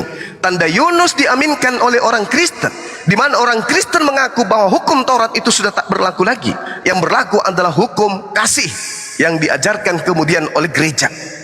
Artinya Bung, Kristen termasuk angkatan jahat. Kristen termasuk orang yang tidak setia. Dan memang betul, mereka tidak lagi kemudian menjalankan hukum-hukum Tuhan. Oleh karena itulah, hukum terutama yaitu kasih kepada Tuhan tidak ada di dalam Kristen. Saya ulang, hukum terutama tidak ada di dalam Kristen. Dan saya bisa buktikan itu. Silakan. Ya, kayaknya ini agak melebar sih Bang semua yang dibahas itu. Kalau abang tadi mengatakan bahwa kami menyembah orang yang mati di kayu salib, ya memang Tuhan kami itu mati di kayu salib, itu fakta. Kalau kami menyembah dia, ya itu juga fakta, karena dia Tuhan kami. Gak masalah saya pikir dengan itu ya. Mau dia disalibkan atau apa, ya mungkin Bang Suma belum atau tidak mau tahu tentang kenapa Yesus mati di salib. Itu intinya, bahwa Yesus mati di salib itu adalah untuk menyelamatkan umat manusia, supaya manusia itu kembali hidup kekal bersama Bapa nanti di hari penghakiman terakhir. Kalau berbicara tentang nubuatan Yunus itu adalah tipologi daripada Kristus sendiri. Karena Yunus kan mati di perut ikan selama 3 hari 3 malam. Ya tentu kalau orang mati, orang masuk perut ikan itu, dalam perut ikan itu kan ada semacam zat asam ya dalam lambung, itu yang menghancurkan. Yunus tidak akan mungkin bisa bertahan, makanya dia mati. Dan di dalam roh dia berdoa kepada Bapa, dalam roh dia berdoa. Itulah bukti bahwa dia mati. Nah, kaitannya dengan kematian Tuhan Yesus itu adalah tipologi, karena Yesus juga mati selama 3 hari 3 malam di perut bumi, dan di hari ketiga dia bangkit, dia mengalahkan maut itu. Nah, kenapa kami muliakan sebagai Tuhan dan Juru Selamat kami? Karena dia mengalahkan maut, Bang Zuma. Dia bangkit dari kematian. Itu, ya. Di dunia ini, sebentar Bang. Di dunia ini tidak ada satu nabi atau tokoh pun yang setelah dia mati dia bisa bangkit kembali, ya, membangkitkan dirinya. Hanya Yesus punya kuasa itu. Itulah bukti bahwa dia itu Tuhan. Dialah penguasa itu. Dia mengalahkan maut. Dia berkuasa di surga. Dia berkuasa di bumi. Bahkan maut pun dikalahkan dengan kematiannya di kayu salib. Makanya kalau Bang Suma bilang kami menyembah orang yang tergantung dari kayu salib, ya gak apa-apa. Karena Abang mungkin belum memahami apa makna kematian di kayu salib itu. Bahwa dengan kematian itu Yesus merubah kutuk itu menjadi satu kemuliaan bagi kami. Dengan kematian itu kami diselamatkan, Bang. Kami diperdamaikan dengan Allah. Ya, kami yang pasti sudah mendapat suatu keselamatan, bahwa di kelak kemudian setelah kematian jasad kami, berpisahnya tubuh dengan roh, kami tetap akan hidup kekal bersama Bapa. Nah, itu maknanya yang saya mau jelaskan. Aku pikir sih yang udah Bang Suma tanyakan ke aku mengenai apa kaitannya orang Kristen mengklaim sebagai pengikut Yesus tapi tidak menjalankan apa yang diperintahkan oleh Bapa. Abang tadi banyak mengutip di Perjanjian Lama. Saya udah bilang bahwa ketetapan-ketetapan bagi bangsa Yahudi, terutama mengenai ritual itu misalnya, kemudian hukum-hukum yang berlaku bangsa Yahudi itu seperti sunat, halal haram dan lain-lain itu sudah dibatalkan, memang sudah tidak berlaku lagi dan digenapi dalam diri Yesus. Nah, makanya itu nggak bisa berlaku buat kami, sebab di dalam kitab Keluaran juga dikatakan bahwa inilah ketetapanku kepada bangsa, inilah ketetapanku yang berlaku kepada bangsa Israel dan keturunannya. Artinya tidak mengikat kami yang bukan bangsa Israel. Nah, kalau ada orang Kristen yang Israel, dari suku Israel seperti Mesianik, ya mereka tunduk pada hukum sunat, pada hukum halal haram. Itu tradisi mereka. Tapi kami orang Indonesia, ya nggak tunduk. Itu buktinya bahwa kami mengikuti pengajarannya Yesus saja. Itu kaitannya. Ya, jadi itulah bukti bahwa kami mengikuti ajaran dari Tuhan Yesus. Kami tidak mewarisi tradisi-tradisi dari bangsa Yahudi. Saya pikir itu kaitannya, Bang Suma. Bisa dipahami mungkin. Baik, kita tiktokan aja, Bang. Yesus ketika dia datang ke Yerusalem, dia sebagai praktisi Yahudi atau praktisi Kristen? Yesus ketika dia datang ke Yerusalem, itu maksudnya waktu lahir atau apa?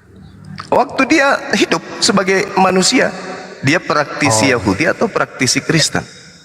Ya tentu karena orang tuanya dua-duanya Yahudi, baik dari Maria maupun Yusuf juga Yahudi, dia adalah orang Yahudi.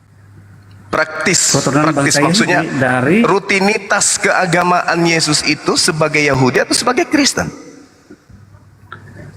Iya, dia menjalankan kehidupan sebagai orang Yahudi, Bang. Pada masa itu kan tidak ada istilahnya agama. Iya. Jadi kalau dia kemudian melakukan rutinitas ritualnya sebagai orang Yahudi, lalu kenapa Kristen mengaku pengikut sementara Kristen tidak melakukan rutinitas Yahudi? Ini yang saya cari. Apa kesinambungannya? Karena Yesus mengatakan, hati-hati, Anda serigala nyamar domba. Anda dengan mulut saudara mengatakan Yesus adalah praktisi, orang yang mempraktekkan secara teori dan kelakuan hidup keberagamaannya sebagai orang Yahudi, praktisi Taurat. Kristen, sepanjang kita dialog, kami memang tidak lagi mengikuti itu, karena itu untuk Yahudi, berarti untuk Yesus. Kami sendiri adalah Kristen. Nah, bagaimana tuh? Sementara Anda mengaku sebagai pengikut. Yesus orang Yahudi, berdarah Yahudi, beragama Yahudi, praktek keagamaan Yahudi. Anda Kristen, tidak melakukan itu, terus mengaku pengikut, ini gimana ceritanya? Ya, saya jawab. Silakan. Oke, jadi gini Bang, Yesus memang sebagai orang Yahudi itu menjalankan tradisi-tradisi sebagai orang Yahudi. Tetapi ketika pengajarannya itu, dia banyak membuat suatu perubahan-perubahan. Misalnya Taurat Musa itu tadi yang harusnya hari Sabat itu dilaksanakan. Dia bilang, kamu tidak usah lagi. Kenapa kamu tidak bolehkan saya menolong orang di hari Sabat? Menolong orang itu lebih penting daripada kamu hanya memperingati hari Sabatnya gitu. Makanya dia katakan bahwa dia adalah Tuhan atas hari Sabat. Nah itu pengajarannya. Walaupun dia orang Yahudi, tapi dia melihat bahwa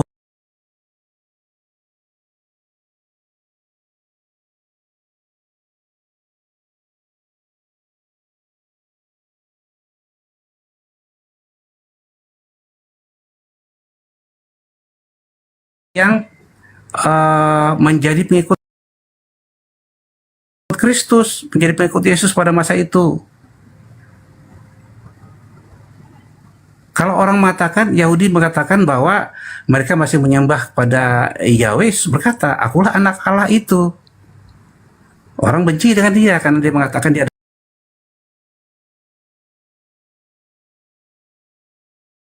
adalah anak Allah.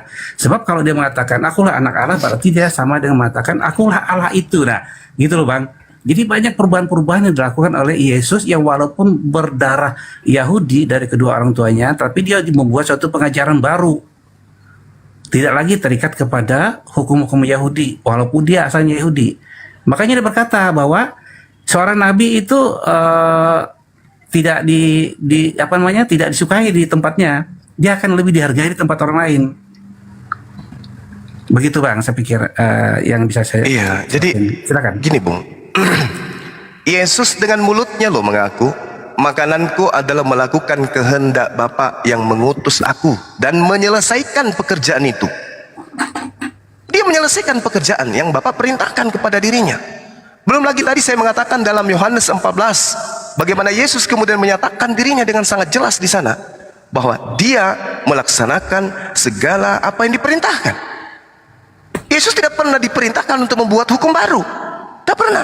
Bahkan Yesus mengatakan dalam Matius 5 nomor 19, barang siapa yang meniadakan hukum Taurat meskipun yang paling terkecil dan mengajarkan kepada orang lain, maka dia akan menempati tempat terendah di dalam kerajaan langit alias neraka.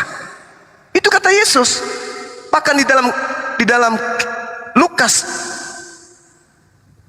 16:17, lebih mudah langit dan bumi lenyap daripada setitik dari hukum Taurat itu batal. Lebih mudah, kata Yesus. Lukas 16:17. Nah, kemudian saudara mengatakan dia memang banyak melakukan perubahan. Bukan dia. Dia melakukan banyak perubahan itu Paulus. Ibrani 6 nomor 1. Marilah kita meninggalkan. Marilah kita meninggalkan asas-asas, hukum-hukum, perintah-perintah yang lama. Efesus 2 nomor 15, dengan matinya Yesus dia telah membatalkan segala perintah yang ada dalam hukum Taurat. Paulus yang mengajarkan itu, bukan Yesus. Makanya saya mengatakan, saya nih penasaran ketika saudara-saudara Kristen mengatakan kami pengikut. Kalau pengikut otomatis menjalankan 1 Yohanes 2 nomor 6, barang siapa yang mengatakan bahwa dia ada di dalam Yesus, maka dia wajib hidup sama seperti Yesus hidup. Tadi saudara sendiri yang mengakui Yesus ketika hidup sebagai praktisi Yahudi atau praktisi Kristen. Mulut saudara beberapa menit yang lalu mengatakan dia hidup sebagai praktisi Yahudi. Kalau Anda percaya Yesus, kalau Anda mengaku berada dalam diri Yesus, maka Anda harus mempraktekkan hidup sebagaimana Yesus hidup. Ini dalil, Bung, bukan Bang Suma yang buat.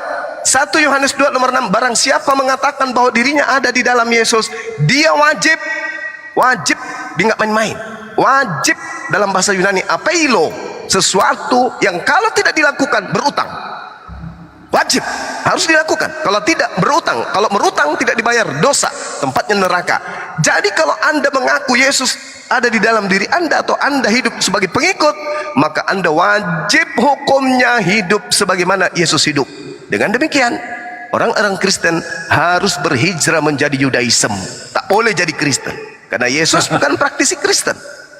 Begitu, Bung. Silakan. Aduh, harus jadi Judaism. Enggak lah Bang, itu kan mungkin Abang sendiri yang kalau menurut saya itu karena bukan iman Abang, jadi Abang kurang terlalu memahami ya. Jadi kalau Yesus sendiri mengatakan bahwa ajaran yang disampaikan Bapa atau kehendak Bapa kepada Yesus sendiri adalah supaya setiap orang yang melihat dan percaya kepada dia itu beroleh hidup yang kekal. Artinya kalau orang Yahudi dulu kan mereka selalu percaya kepada Yahweh. Nah, Yesus mengajarkan dan itu disampaikan oleh Bapa, yang dia sampaikan lagi bahwa semua orang harus percaya kepada dia. Ya. Percaya kepadanya, percaya kepada Yesus, supaya orang itu beroleh kehidupan yang kekal, supaya orang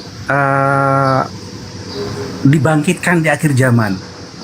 Kalau di perjanjian lama itu nggak ada seperti itu. Yesus Allah Yahweh mengatakan seperti itu. Nah, itulah bentuk daripada perubahan aturan.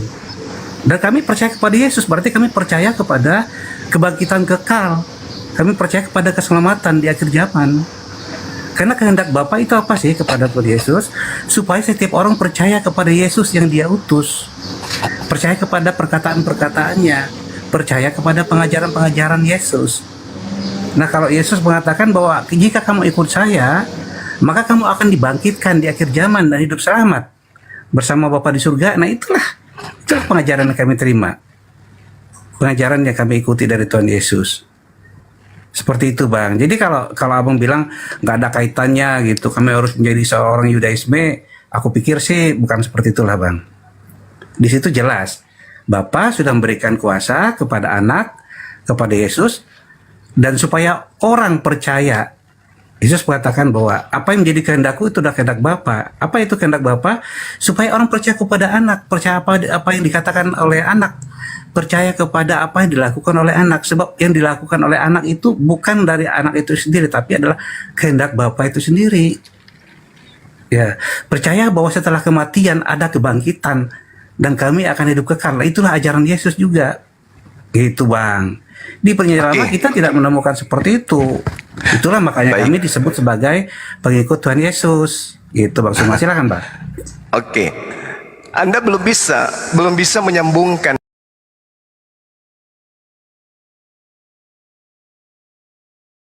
klaim itu. Yohanes 10 nomor 27, aku mengenal pengikutku, mereka mendengarkan aku dan mengikuti aku. Tadi Yesus itu orang Yahudi. Anda tidak mengikuti dia, menjadi seorang Yahudi dalam hal aspek keagamaan. Anda tidak mengikuti. Yesus mengatakan, aku mengenal pengikutku, pengikutku mengenal aku, mereka mendengarkan aku dan mengikuti aku. Anda tidak mengikuti beliau. Kan sudah jelas tadi, 1 Yohanes 2 nomor 6. Barang siapa yang mengatakan dirinya ada dalam diri Yesus, maka dia wajib hidup. Wajib loh, wajib. Wajib hidup sebagaimana Yesus hidup. Simpel kok itu. Yesus hidup sebagai apa? Yahudi atau Kristen? Yahudi. Kalau percaya, kalau mengikut, harus hidup seperti Yesus hidup. Yahudi, bukan Kristen. Itu satu. Kemudian Anda mencoba untuk mengatakan percaya. Bagaimana mungkin Kristen ini bisa disebut sebagai orang yang percaya kepada Yesus? Yesus mengatakan A, Kristen mempraktikkan Z. Contoh, kita kasih contoh bang. Jadi kalau cuma dalil, dogma, doktrin, akal dimatikan, terus kemudian iman yang bekerja, kepercayaan yang bekerja, maka tak ada gunanya. Di dalam pengakuan Yesus nih, Yohanes 11:42, aku tahu, kata Yesus, bahwa engkau selalu mendengarkan aku, Tuhan. Tetapi oleh karena orang banyak yang berdiri di sini mengelilingi aku. Coba, orang banyak yang ada di sini mengelilingi aku. Aku mengatakan kepada mereka supaya mereka percaya. Coba, penekanannya di situ. Orang banyak yang ada mengelilingi aku ini, aku mengatakannya kepada mereka supaya mereka percaya. Percaya apa? Supaya mereka percaya apa? Supaya mereka percaya bahwa engkaulah yang telah mengutus aku. Yesus mau agar orang-orang percaya dirinya sebagai utusan Tuhan atau sebagai Tuhan. Coba saudara Salomo jawab. Iya, Yesus mau supaya orang percaya kepadanya sebagai utusan yang diutus oleh Bapa turun ke dunia menjadi manusia. Bahwa dia adalah anak manusia, ya. Ya.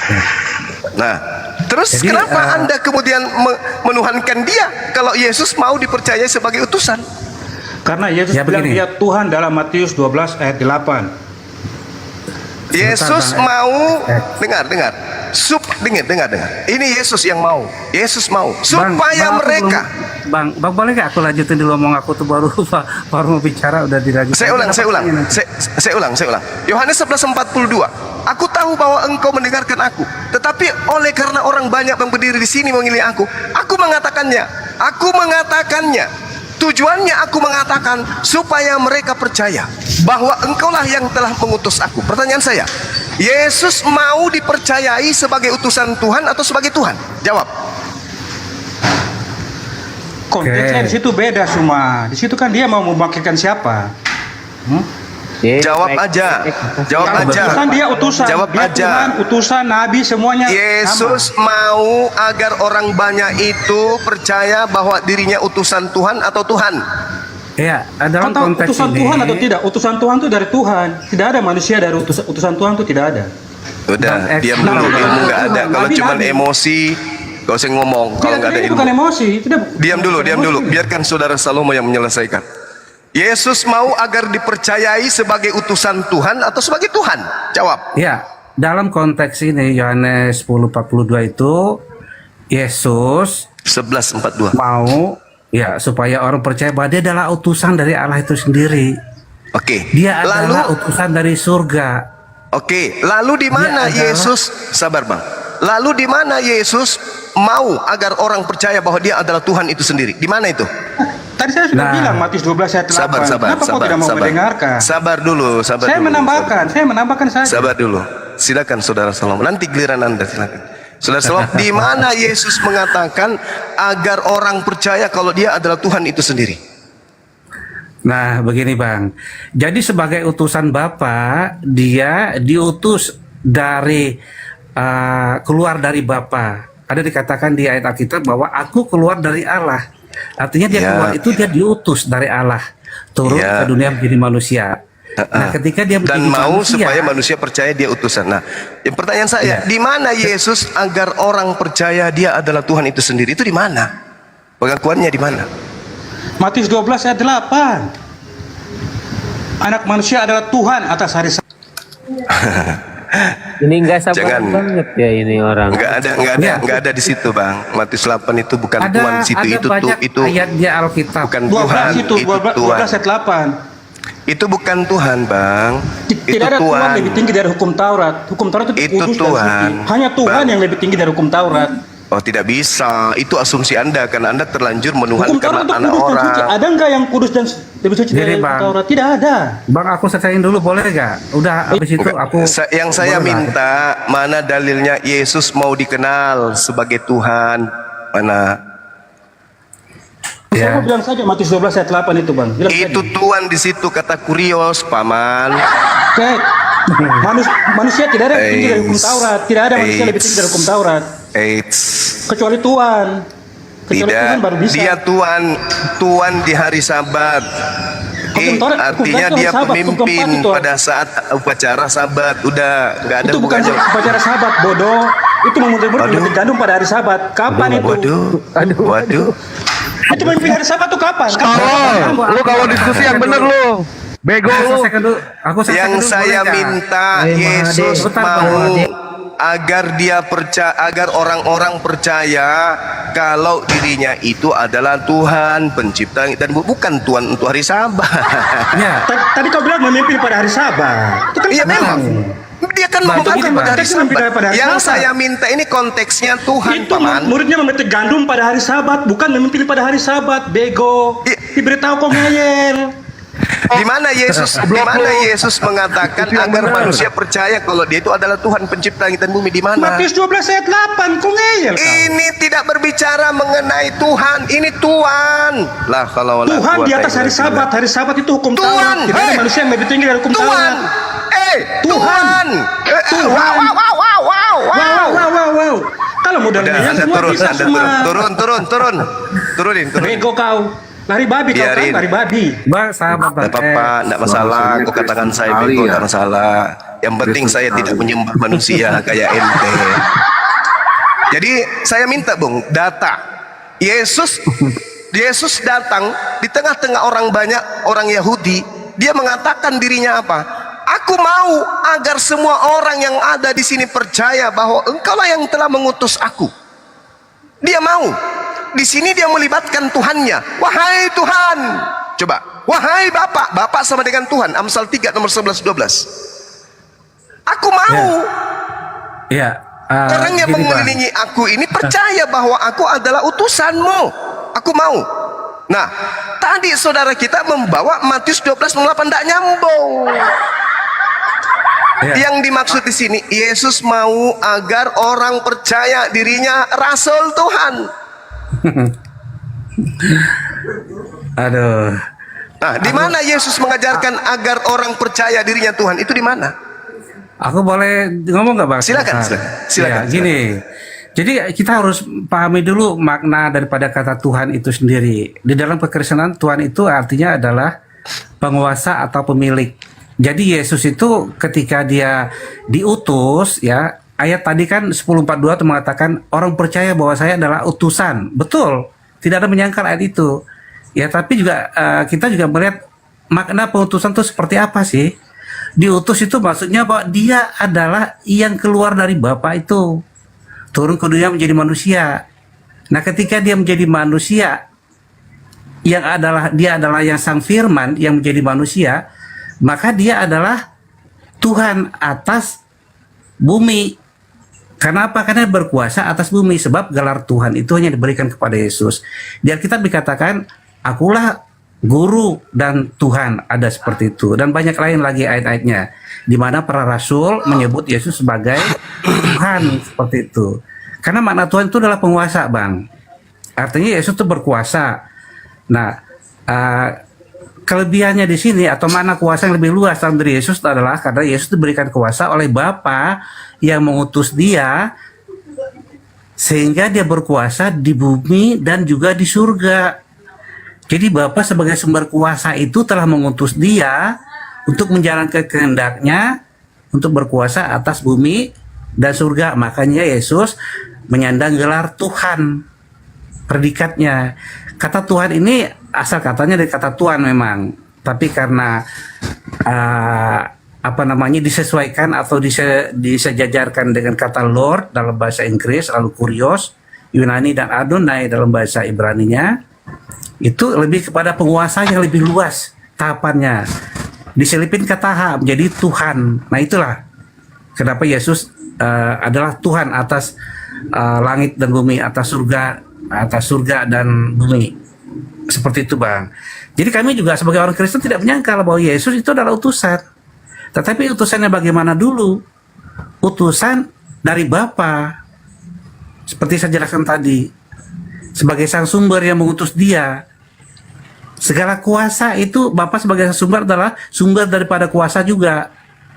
Nah ketika kuasa itu sudah diserahkan kepada Yesus, itulah makanya Yesus itu adalah Tuhan. Karena Tuhan itu artinya penguasa.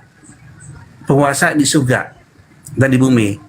Di Matius 28:19 ada dikatakan bahwa kepadaku telah diberikan kuasa baik di surga maupun di bumi. Seperti itu Bang Suma, silakan. Oke, saya tanya dulu. Di Indonesia, kata Tuhan dengan Tuhan beda nggak atau sama? Di Indonesia, Tuhan dengan Tuhan beda atau sama? Tuhan sebenarnya sama Bang. Tuhan dan Tuhan itu. Boleh nggak Anda memanggil saya Tuhan? Tuhan Suma, boleh nggak? Iya boleh. Abang ini Tuhan di kepala abang ini berkuasa untuk menurunkan orang tadi. Oh abang begitu, pantesan aja ya. Ya. Iya. Pantesan aja ya. Iya. Bagi orang Yahudi, antara Mar dan Allah, apakah itu sama? Kalau Yahudi saya nggak tahu Bang, yang tanya saya Kristen. Iya. Kalau di Kristen antara Kurios dan Theos sama nggak? Saja. Jadi ketika kalau di Kristen antara Kurios dan Theos sama nggak? Kurios itu sejajar dengan Lord. Ya. Tuhan itu. Bukan Allah. Nah, sejajar enggak antara Theos dengan Kurios? Theos dan Kurios. Kalau dalam pemahaman kami, kalau Theos itu lebih kepada sang sesembahan, yaitu Allah. Allah sumber kuasa. Nah, itu dia jadi makanya. Maka dibedakan Bang. Kalau Theos sama Kurios itu dibedakan. Kalau Theos itu lebih kepada kealahan. Ya memang dibedakan. Kalau Kurios itu Tuhan sebagai penguasa. Kok jadi kealahan? Itu harus dibedakan di Kristen. Ya sekarang permasalahannya begitu. Yesus pernah nggak dipanggil sebagai Yesus ini pernah nggak dia mengatakan bahwa My Lord kan? Ya mau nggak pernah nggak Yesus mengajarkan agar orang percaya kalau dia ini adalah Theos? Ada waktu Thomas berkata kepada dia, Thomas berkata, ya Tuhan itu Thomas. Ya. Tidak ada hubungan. Yang saya tanya Bang, ada tidak Yesus pernah menginginkan agar orang-orang percaya dirinya adalah Theos? Ada di Wahyu 217 kalau tidak salah, itu saya lupa ayatnya. Wahyu itu ditulis 100 tahun. Allahmu, ya, supaya aku menjadi Allahmu. Ada dikatakan seperti itu ya. Jadi jelas Bang. Iya, saya tanya dulu. Itu wahyu kan 100 tahun dari abad pertama di akhir abad pertama. Yang saya maksud sini Yesusnya, bukan ini. Iya, itu yang bicarakan Yesus. Yang mengatakan di mana Yesus pernah ke Pulau Patmos, Bang? Nah, itu Abang harus paham dulu. Wahyu itu kitab apa? Jadi Wahyu itu adalah kitab yang menceritakan tentang masa lalu, masa sekarang, dan masa yang akan datang. Jadi terus yang saya tanya, ketika Yohanes menulis kitab Wahyu itu, dia mendapat kapan Yohanes menulis kitab Wahyu ini? Iya, Rasul Yohanes menulis kitab Wahyu. Dari mana Anda mengatakan itu murid Yesus yang menulis itu? Tradisi gereja. Saya menjelaskan bahwa itu ada tulisan Yohanes. Masalah Abang percaya tidak percaya nanti itu mungkin topik lain Bang. Saya cuma menjelaskan bahwa saya kasih gini. Saya kasih ini, Saudara Salomo.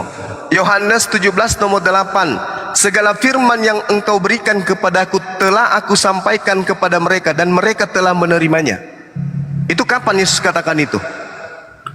Betul, itu di Injil Yohanes Bang, bukan kitab Wahyu. Kapan Yesus sampaikan itu? Kapan Yesus Waktu sampaikan? dia mengajar. Oke, Waktu berarti dia sekitar mengajar. tahun Itu 30 sampai Yohanes. tahun 33. Ya, waktu Oke. Yohanes masih hidup bersama-sama dengan Tuhan Yesus. segala firman telah aku sampaikan. Pada saat Yesus mengatakan telah aku sampaikan, apakah buku Wahyu di sana sudah ada? Abang harus bedakan dulu antara Injil Yohanes dengan kitab Wahyu tulisan Yohanes. Iya, kan Itu Yesus berbeda. sudah menyampaikan. Setelah Yesus semua menyampaikan firman, muridnya telah menerimanya. Telah menerima semua firman pada tahun 30-an. Apakah kitab Wahyu sudah ada? Bukan seperti itu.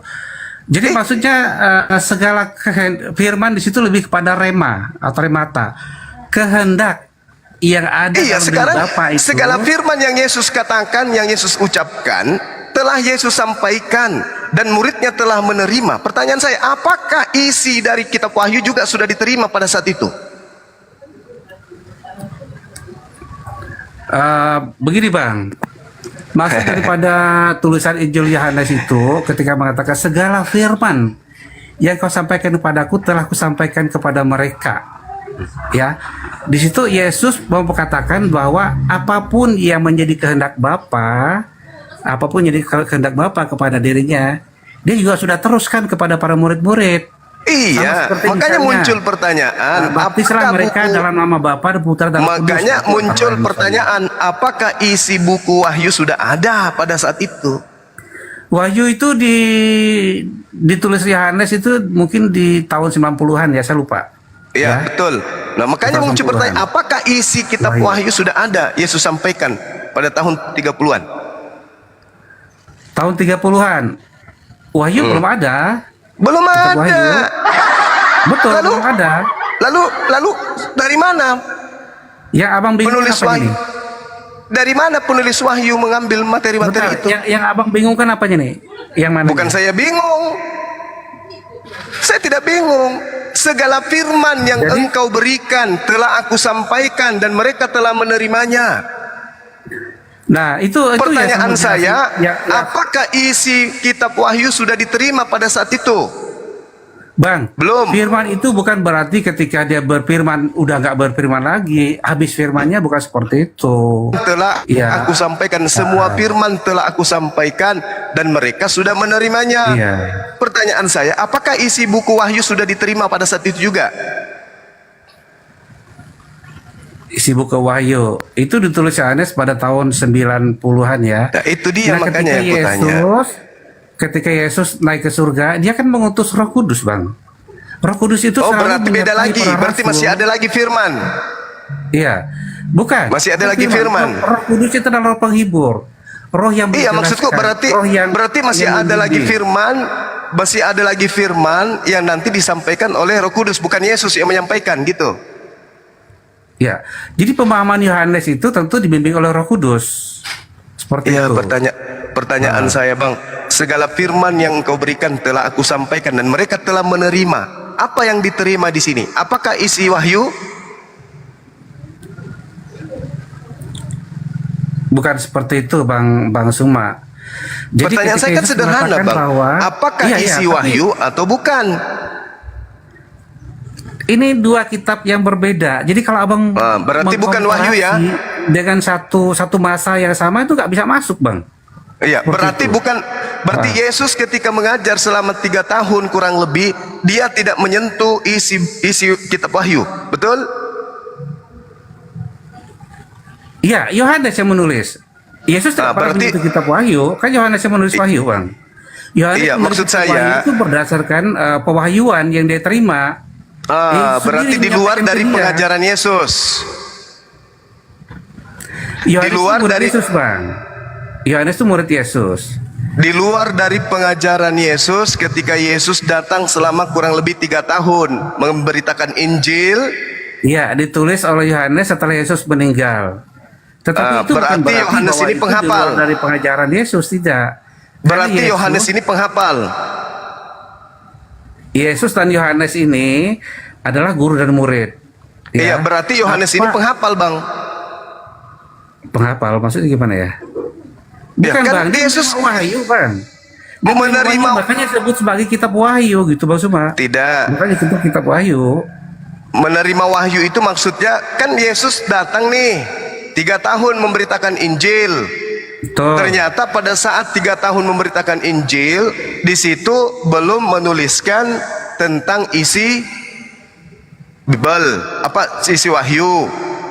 Berarti nanti ada sesi kemudian penulis wahyu menulis dari sumber yang lain, bukan dari Yesus. Betul? Tidak seperti itu Bang. Lalu? Yang namanya mendapat wahyu, makanya kitab wahyu dari awal saya bilang bahwa kitab wahyu itu adalah kitab yang menulis tentang masa lalu, masa sekarang, dan masa yang akan datang. Jadi Sebenarnya kitab begini, saudara. Sebenarnya kitab Anda itu kan bukan wahyu. Wahyu itu kan bahasa Quran. Apa dalam original teksnya?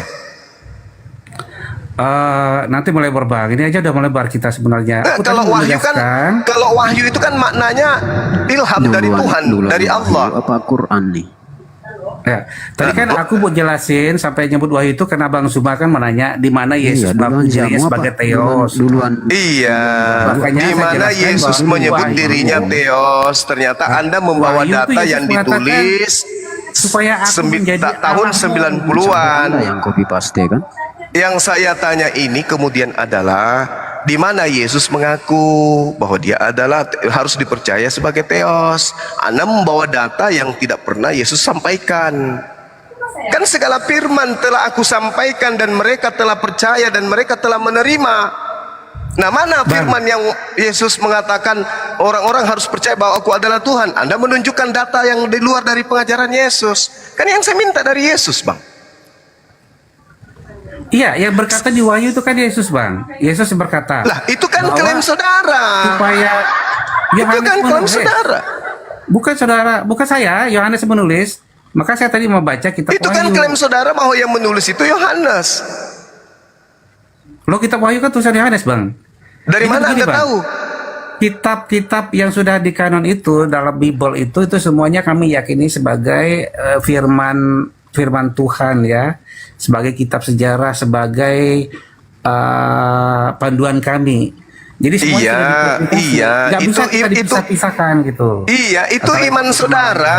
Tapi sebagai Muslim, Yesus mengajarkan agar dirinya dipercaya sebagai utusan Tuhan. Kristen muncul dari Barat mengatakan Yesus mau dipercaya sebagai Tuhan. Mana dalilnya?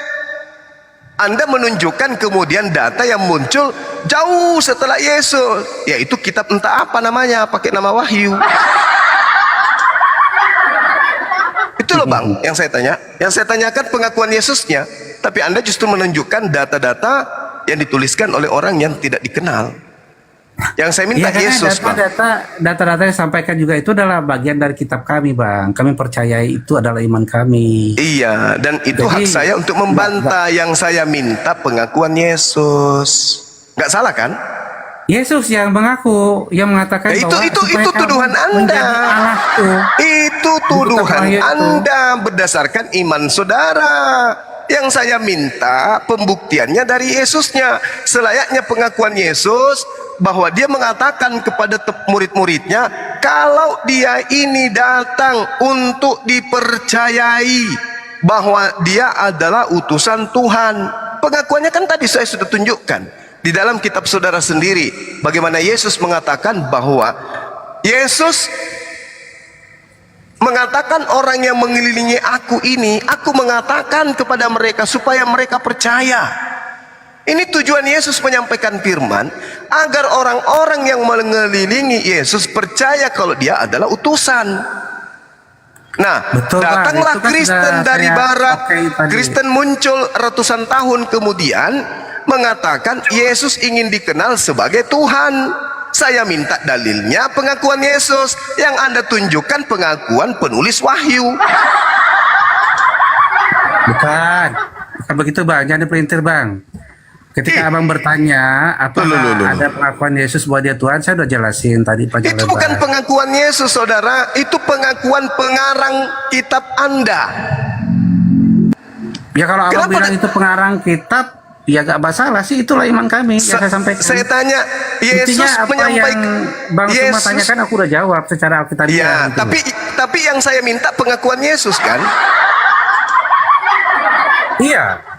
Nah, mana Yesus pernah mengaku ketika ia datang ke Yerusalem? Mana pengakuannya? Aku Tadi mau waktu supaya abang mereka bertanya, percaya. Aku sebentar, mau Bang Suma. supaya mereka percaya bahwa aku adalah Tuhan. Itu di mana? Sebentar Bang Suma. Tadi ketika abang bertanya di mana pengakuan Yesus bahwa dia adalah Tuhan, saya tunjukkan tadi ada di Itu bukan pengakuan Yesus, itu Yohanes pengakuan 13. pengarang kitab Wahyu. Ya, 13. Mengatakan Yesus mengaku Akulah guru demikian. dan Tuhan. Itu adalah bukti bahwa dia adalah Tuhan. Dia berkata dia adalah Tuhan. Akulah guru dan Tuhan. Nah, abang bertanya lagi, apakah ada pengakuan Yesus mengatakan dia adalah Theos? Saya bilang di kitab Wahyu ada. Yesus Itu mengatakan pengakuan, itu tudingan. supaya aku menjadi Allah mereka, Gini bang. Gini bang, kalau ada sebuah buku dituliskan, Salomo mengaku, akulah monyet. Boleh nggak buku itu saya jadikan acuan bahwa saudara Salomo sendiri yang mengaku bahwa saudara adalah jangan monyet, kupu-kupu? Ada nggak? Mau nggak Anda terima itu? Ada sebuah buku mengatakan, dan Salomo berkata, aku adalah kupu-kupu. Habis itu saya imani, oh Salomo berkata bahwa dia adalah kupu-kupu. Boleh nggak kayak gitu? Sementara Anda justru mengajarkan bahwa Anda itu adalah manusia. Bang Salomo, turun aja. Gimana tuh bang? Kan yang saya minta pengakuan Yesus, bukan pengakuan penulis buku itu. Ya, tapi penulis buku itu kan adalah rasul-rasul yang dipercaya oleh Tuhan Yesus, Bang. Jadi sumbernya itu valid, itu menurut saya. Dan itu adalah ada di dalam kitab yang kami yakini sebagai Alkitab atau Bible. Justru kalau Bang, semua yang dicatat di Bible itu bagi kami itulah sumber yang sah, Bang, sumber yang valid. Saya bacakan dalilnya Bang ya, aku bacakan dalilnya. Di dalam Yohanes 17 nomor 8, nih saya bacakan dalilnya supaya Anda itu tidak memfitnah orang-orang.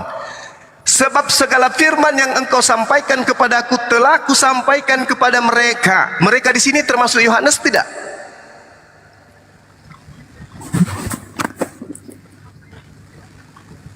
Ayo bang, jujur aja kita.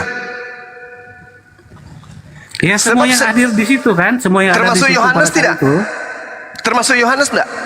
Di situ tidak ada mengatakan Yohanes, tetapi logikanya adalah semua yang hadir di situ pada saat itulah, Bang. Sebab segala firman yang engkau sampaikan kepadaku telah kusampaikan kepada mereka dan mereka menerimanya. Ini termasuk Yohanes nggak nerima firman di sini dari Yesus? Iya, termasuk. Kalau itu termasuk. Ingat saudara-saudara, 1,5 orang di sini mengaku saudara Salomo bahwa Yohanes percaya bahwa Yohanes juga ada di situ. Mereka tahu benar-benar, Yohanes tahu benar-benar bahwa aku datang daripadamu, dan Yohanes percaya bahwa engkaulah yang telah mengutus aku. Yohanes percaya bahwa Yesus itu adalah utusan. Betul? Yohanes percaya bahwa Yesus itu adalah utusan.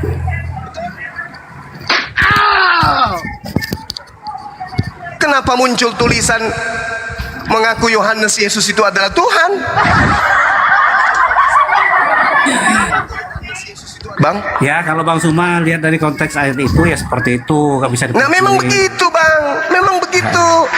Makanya Yesus mengatakan, waspadalah kepada serigala yang nyamar domba yang membawa-bawa namaku. Dan mereka akan mengatakan, akulah dia. Lukas 21 nomor 8. Waspadalah kepada penyesat yang datang kepadamu yang membawa-bawa namaku, mengklaim namaku, dan mengatakan, akulah Tuhan. Coba Anda baca.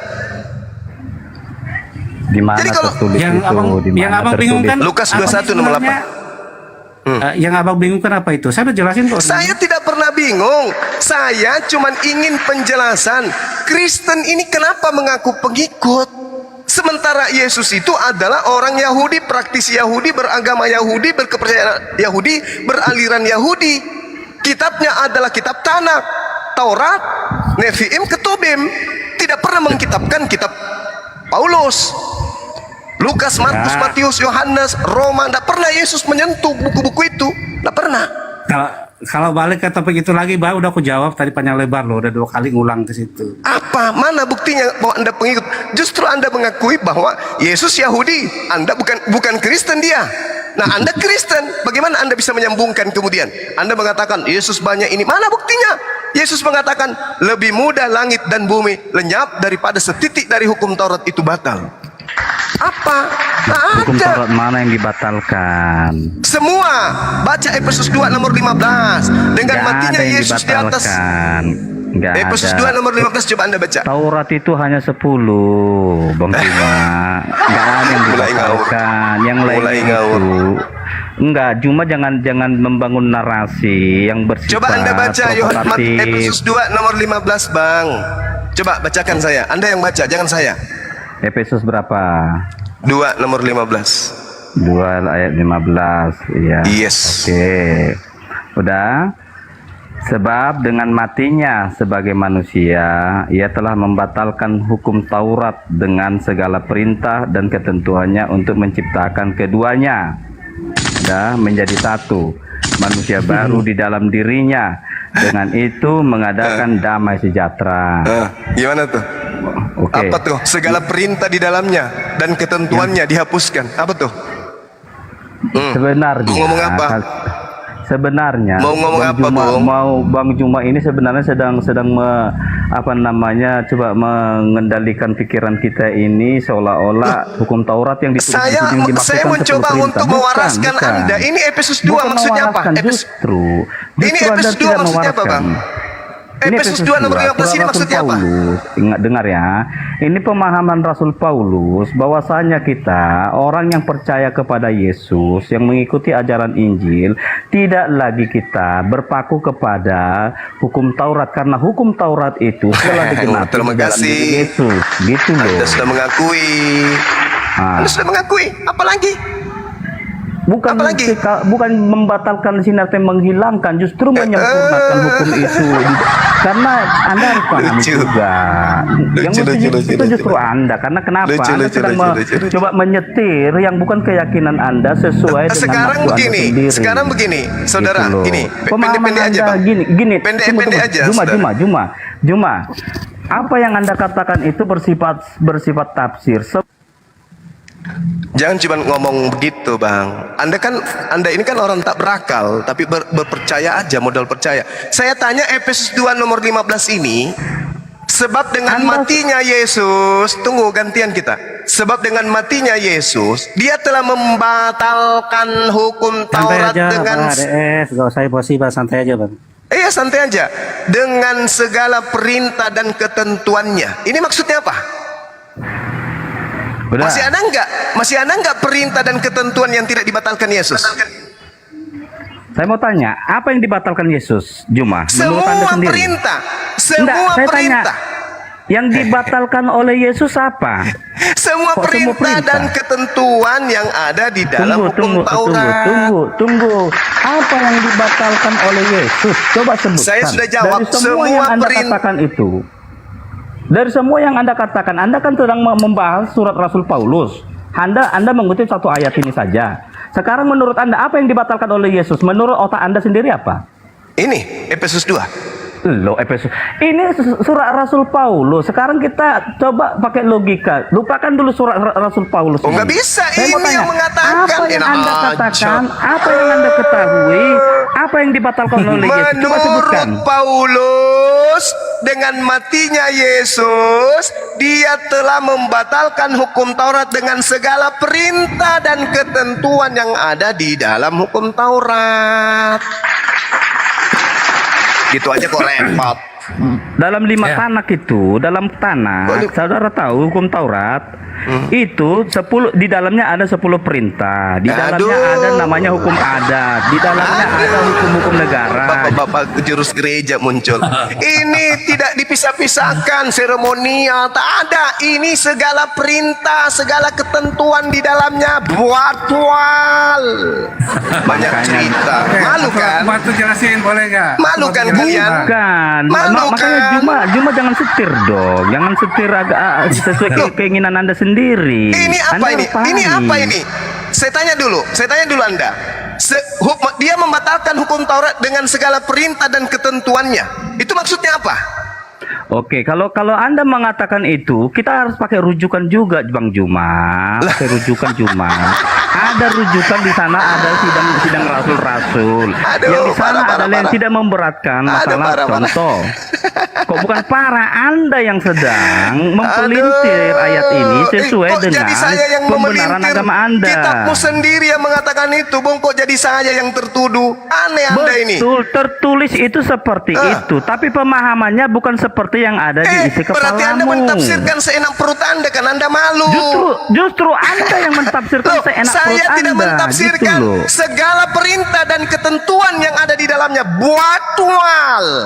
Bang Apaan Suma, sih? boleh nggak aku jawab Bang Suma? Habisnya aku turun lah, terserah lah. suruh teman kita dulu diam. Oke, aku jelasin ya. Lanjut. Habis ini Silakan. terserah lah, mau diturunin mau apa terserah lah. Jadi begini. Jangan di sini aja, hukum Bang. Taurat, ya, hukum Taurat itu memang sudah dibatalkan. Dibatalkan gitu dong. bukan berarti dihapus, tidak.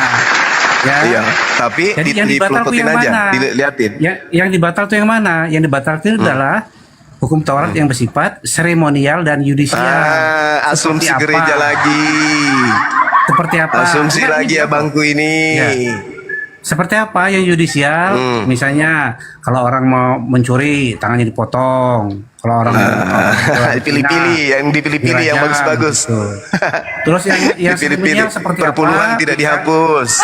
Bentar dulu Bang. Bentar dulu Bang. Yang seremonial seperti apa? Misalnya korban penebusan dosa gitu kan, dan tidak bisa lagi dilaksanakan. Kan bunuh korban seperti domba atau sapi gitu kan? Yang biasa teman-teman Islam juga Allah sapi menebus dosa itu. Seperti itu yang tidak berlaku lagi. Tetapi untuk hukum moral 10 perintah Allah yang tertulis dalam loh batu, ditulis langsung oleh Allah dan diberikan kepada Musa dalam bentuk loh batu itu dengan jari tangan Allah sendiri, itu masih berlaku. Karena itu sudah tertera atau ditulis dalam hati setiap manusia, seperti kasihlah Tuhan Allahmu, jangan membunuh, jangan berzina, jangan berbuat cabul, jangan menginginkan harta sesamamu, nah begitu dan lain. Itu masih berlaku. Jadi yang dibatalkan itu adalah yang seremonial dan judisial gitu. Aduh, Bang. parah ini. Coba baca lagi di Matius 5:19. Segalanya itu masih tetap berlaku sebelum semuanya terjadi. Jadi setelah kematian Yesus di kayu salib, kenapa jadi kematiannya yang terjadi, Bang? Yesus mengatakan lebih mudah langit dan bumi lenyap. Sebelum bumi dan langit lenyap, hukum Taurat tidak bisa batal. Bukan mati di atas tiang salib jadi patokan, ada-ada aja. Iya, maksudnya itu kan ada di itu kan sebelum semuanya terjadi. Nah, kata-kata apa? Sebelum semua semuanya terjadi itu sebelum Yesus disalib. Tapi setelah Yesus disalib, iya. Bukan, Bang. Nanti semuanya terjadi itu artinya apa? Semua keadaan kejadian di atas muka bumi. Orang yang ada namanya pendapatmu aja Juma. Karena Alkitab itu luas loh, luas. Alkitab itu luas itu. Anda harus gak apa-apa Bang Ades, kita orang. menjelaskan bahasa Anda dipercaya tidak, ya gak apa-apa. Anda tidak menjelaskan, Anda mengaburkan itu. Anda mengaburkan. Kalau Anda nanti Bang Suma akan menjadi seorang Juma. Bukannya itu Anda sudah menjadi pendapat yang bukan saya ini mewakili Anda. Yesus. Iya. Alkitab itu luas loh pengertian Juma, bukan seluas otak kau itu Seluas-luasnya, seluas-luas apapun Bible Anda itu tidak akan pernah sampai kepada esensi pengajaran Yesus kalau Anda berakal-akalan. Ini Efesus 2 nomor 15. Sebab dengan matinya Yesus, Dia telah membatalkan hukum Taurat dengan segala perintah dan ketentuan yang ada di dalamnya. Anda bantah. Sama Mari saya juga dengan buktikan. Al-Quran Izinkan Juma. saya. Juma nggak boleh Izinkan saya. ditafsirkan oleh sembarang orang. Izinkan saya, Anda pun izinkan nggak bisa saya untuk menafsirkan membuktikan. Al-Quran sama halnya. Izinkan saya untuk Jangan membuktikan. gitulah. Izinkan saya untuk membuktikan. Hargailah. Jangan. Izinkan jangan saya untuk terlalu membuktikan. Oke ya. Memfitnah begitu. Bukan Nggak bisa memfitnah, itu. Anda yang memplesetkan kitab Anda karena Anda malu. Justru Anda lah yang teriak maling. Apa yang Anda tuduhkan kepada kami, Anda yang melakukannya lebih dulu. Oke baik, mari kita uji. Jangan ada ilah lain di hadapanku. Apakah itu berlaku bagi Kristen? Berlaku. Nah, Yesus dengan Bapa apakah sama? Kalau Anda bertanya apakah sama, jawabannya tidak. udah, selesai ya. Jadi Paulus itu sudah benar. Udah benar. Kamu cuma malu aja menyembah manusia. Udah, saya buktikan. Loh. Ketika saya tanya, kan jangan ada ilah Enggak, lain kan? jawabanku di mana? Tunggu Juma. Jangan ada Jawaban aku ilah yang salah lain. di mana? Hukum pertama. Hukum pertama. Nah. Apa hukum pertama? Anda enggak sesuai pertanyaan Anda. Saya balik ke pertanyaan Saya ikuti tanya dulu pertanyaan hukum Anda. pertama apa? Sama tidak Ya, Allah, dari Allah 10 dengan hukum. Bapa dengan Yesus. Saya Dari katakan 10 tidak. hukum. Dari 10 hukum yang Anda masih kami masih beriman dari yang 10. Mari kita buktikan. Hukum pertamanya apa? 1. Dari Keluaran 21 jangan ada ilah lain di hadapanku. Oke. Sekarang Yesus dengan Bapa sama atau tidak? Anda pertanyakan itu, saya jawab tidak. Bagus. Berarti Anda membuat ilah lain berupa Yesus, kucluk. Udah. Apa? Nggak ada Apalagi? kita membuat ilah lain. Cuma. Loh, Yesus dan Bapak sama atau tidak? Kan kenapa balik lagi bertanya? Mau berapa kali saya jawab? Saya katakan tidak sama. Anda mengatakan Anda tidak membuat ilah lain. Saya tanya, Yesus dan Bapak sama atau tidak? Jawaban saya tidak. Nah, berarti Anda membuat ilah lain. Alamak. Di mana kita membuat ilah lain? Coba. Yesus ilah atau bukan? Yesus itu adalah putra Bapa. Saya tidak, jurus gereja lagi. Saya tanya, Yesus itu ilah sembahan atau bukan? Yesus itu adalah merupakan kiblat. Udah. Apa lagi? Udah. Nih saya buktikan ya. Anda Justru Anda semua nggak mampu dengarkan. penjelasan kita. Anda sudah membuat ilah baru dari bentukan Tidak ada yang membuat ilah baru, Juma. Yesus ini sembahan atau bukan bagi Anda? Bagi saya, ya. Yesus itu adalah jalan dan kebenaran kepada Bapa. Dia adalah kiblatnya. Kenapa Anda tertawa? Ajaran bulus. Makanya Anda tertawa karena ketidaktahuan Anda. Saya tanya, Yesus itu sembahan atau bukan? Bukan. Berarti Anda tidak menyembah Yesus? Saya menyembah Bapa di dalam nama Yesus. Yesus adalah perantaranya. Yesus adalah medianya. Yesus adalah kiblatnya. Berarti Yesus bukan Yesus Tuhan. adalah bait sucinya. Berarti Yesus bukan Tuhan. Yesus tetap Tuhan, tidak kehilangan ketuhanannya. Ketahuan. Yesus tetap Tuhan. Oke, Yesus Tuhan. Anda Bapak justru Tuhan menyangkal atau apa bukan? yang ada dalam kitab suci, Juma. Bapak Tuhan atau bukan? Anda bertanya Bapak apa Tuhan? Bapak itu adalah segalanya. Tuhan atau bukan? Dia Tuhan. Yesus Tuhan atau bukan? Yesus dia adalah Tuhan menurut Lukas. Oke, sekarang pertanyaan saya, apakah Yesus dan Bapak sama? Kenapa lagi balik ke tetap tidak sama. Bapak tidak dengan sama. anak tidak sama. Udah kena kau kan? Kamu membuat Tuhan baru. Hanya Kamu kau, membuat framing. saudara membuat Tuhan baru bernama Yesus. Sudah. Nah, sekarang saya buktikan. Saya buktikan bahwa kalian itu. Boleh aku jelasin semua? Saya giliran saya dulu. Giliran saya. Kau udah KO dia tadi tuh. Giliran saya. Tolong kasih saya waktu 1 menit. Ibrani 6 nomor 1. Sebab itu marilah kita tinggalkan asas-asas. Asas-asas di dalam bahasa Yunani itu adalah arke. Permulaan daripada aturan-aturan. Yang dari ajaran tentang Yesus. Ajaran di sini maksudnya adalah logos. Jadi Paulus mengajarkan kepada orang Kristen untuk meninggalkan ajaran-ajaran yang berkaitan dengan Yesus. Itu jelas. Makanya orang Kristen tidak melakukan lagi hukum Taurat. Makanya hukum pertama tadi sudah dilanggar. Ada ilah baru bernama Yesus. Galatia 5 nomor 1. Maka dengan matinya Yesus, Dia telah memerdekakan kita dari aturan-aturan dan memerdekakan kita dari penghambaan kepada Tuhan. Galatia 1 nomor ngambil dalilnya sesuai keinginan wajah. Sabar dulu, Bang. Bisa gitu. Enggak bisa. Ini enggak bisa ditolerir. Enggak ada kesabaran mentolerir itu. Galatia 3, dengarkan. Galatia 3. Jadi kami mengikuti pola pikiran enggak bisa. Ini dalil. Ini dalil. sebelum iman itu Nggak datang. bisa diteruskan. Ini Saya nggak dalil. bisa ikuti pola Sebelum pikir Anda. iman itu datang, ya. Dengar. Sebelum iman itu datang, kita berada di bawah pengawasan hukum Taurat dan dikurung sampai iman itu telah dinyatakan oleh hukum Taurat. Yesus Kristus janji itu diberikan kepada mereka yang percaya. Lalu jadi hukum Taurat adalah penuntun bagi kita sampai Kristus datang, supaya kita dibenarkan karena iman. Sekarang iman itu telah datang, yaitu Yesus. Karena itu kita tidak berada lagi di bawah pengawasan hukum Taurat. Jedar. Cuma makanya kau harus paham juga loh. Tunggu saudara, tunggu. Masih ada 30 detik, sabar. Habis ini giliran saudara.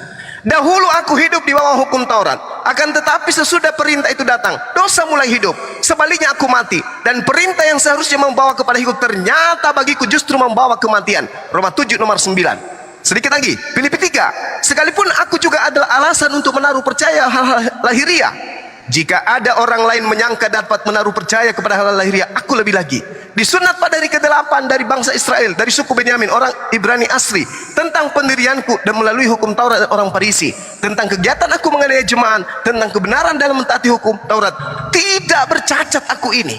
Tapi sebab waktu itu kita masih hidup di bawah daging, hawa nafsu dosa yang dirangsang oleh hukum Taurat bekerja dalam anggota-anggota tubuh kita agar kita berbuat dari maut. Tetapi sekarang kita telah dibebaskan dari hukum Taurat, sebab kita telah mati bagi dia dan mengurung kita, sehingga kita sekarang melayani dalam keadaan baru menurut roh dan bukan lagi dalam keadaan lama menurut hukum Taurat. Lagi, jika demikian, apakah yang hendak kita katakan? Apakah hukum Taurat itu dosa? Sekali-kali tidak. Sebaliknya, justru oleh hukum Taurat aku telah mengenal dosa, karena aku juga tidak tahu apa itu keinginan. Kalau hukum Taurat tidak mengatakan jangan mengingini, tetapi dalam perintah itu dosa mendapat kesempatan untuk membangkitkan kita dalam diriku rupa-rupa keinginan. Sebab tanpa hukum Taurat dosa mati. Dahulu aku hidup tanpa hukum Taurat. Akan tetapi sesudah datang perintah itu, dosa mulai hidup. 1 Korintus 15 nomor 56. Sengat maut ia adalah dosa, dan kuasa dosa adalah hukum Taurat. Sedikit lagi. Filipi 3. Banyak kali Bang Sema ini panjang kali. Tunggu. Sabar. Filipi 3. Tetapi apa yang dahulu merupakan keuntungan bagiku, sekarang kuanggap rugi karena Kristus. Malahan segala sesuatu yang kuanggap rugi karena pengenalan akan Yesus, Tuhanku, lebih mulia daripada semuanya. Oleh karena dialah aku telah melepaskan semuanya itu. Hukum Taurat telah aku lepaskan dan menganggap hukum Taurat itu sampah supaya aku memperoleh Kristus. Galatia 5 nomor 4. Kamu lepas dari Kristus jika kamu mengharapkan kebenaran oleh hukum Taurat. Kamu hidup di luar Kristus kalau kamu masih mengharapkan kebenaran dari hukum Taurat. Jadi jangan kotori mulut kalian dengan kebohongan masih hidup di bawah hukum Taurat. Kristen adalah agama yang sama sekali tidak hidup di bawah hukum Taurat. Makanya namanya Kristen. Betul. Kalau hidup di bawah hukum Taurat namanya Yahudi. Betul. Kena. Jawab sendiri Bang Silma. Puji Tuhan. Terjawab semuanya. Udah. Oke, saya 2 menit Bang ya. Silakan. Jadi gini, Allah yang kami sembah itu adalah Allah yang Esa. Allah Esa. Anak Maria gitu. Anak Maria. Sebentar Bang. Saya dapat poinnya nanti. Dimana Allah yang Esa itu di dalam dirinya berdiam firman dan roh. Apa itu firman? Firman itu adalah daya atau intelektual Allah atau khidmat Allah. Tanpa firman maka Allah itu tidak bisa menciptakan. Terus apa itu Roh Kudus? Roh Kudus adalah sumber yang menghidupkan. Jadi Allah yang kami sembah itu Allah yang hidup. Seperti itu. Tapi Yesus lalu, mati. Yesus itu siapa? Yesus itu adalah jasad kemanusiaannya Sang Firman. Jadi Allah kami yang Maha Esa itu bisa mengutus firman-Nya turun ke dunia menjadi manusia. Karena Allah yang kami sembah itu adalah Allah yang Maha Kuasa, seperti itu Pak. Amin. Nah, jadi Sang Firman inilah yang diutus ke dunia menjadi manusia, yaitu Yesus Kristus. Apakah Yesus Kristus itu Tuhan? Ya, Yesus Kristus itu Tuhan. Karena dari awal saya sudah bilang, dia mendapat kuasa dari Sang Bapa. Apakah Bapa itu juga Tuhan? Iya. Bapa itu adalah sumber kuasa, sumber dari segala sumber. Sumber dari mana segala sesuatu berasal. Jadi dia juga Tuhan, sumber dari kekuasaan itu. Karena arti Tuhan itu adalah penguasa atau kekuasaan. Nah, dalam hal ini Bapa disebut juga sebagai Tuhan Bapa boleh, karena dia adalah penguasa yang apa namanya sumber dari segala kuasa. Nah, kenapa Yesus sebutan tadi?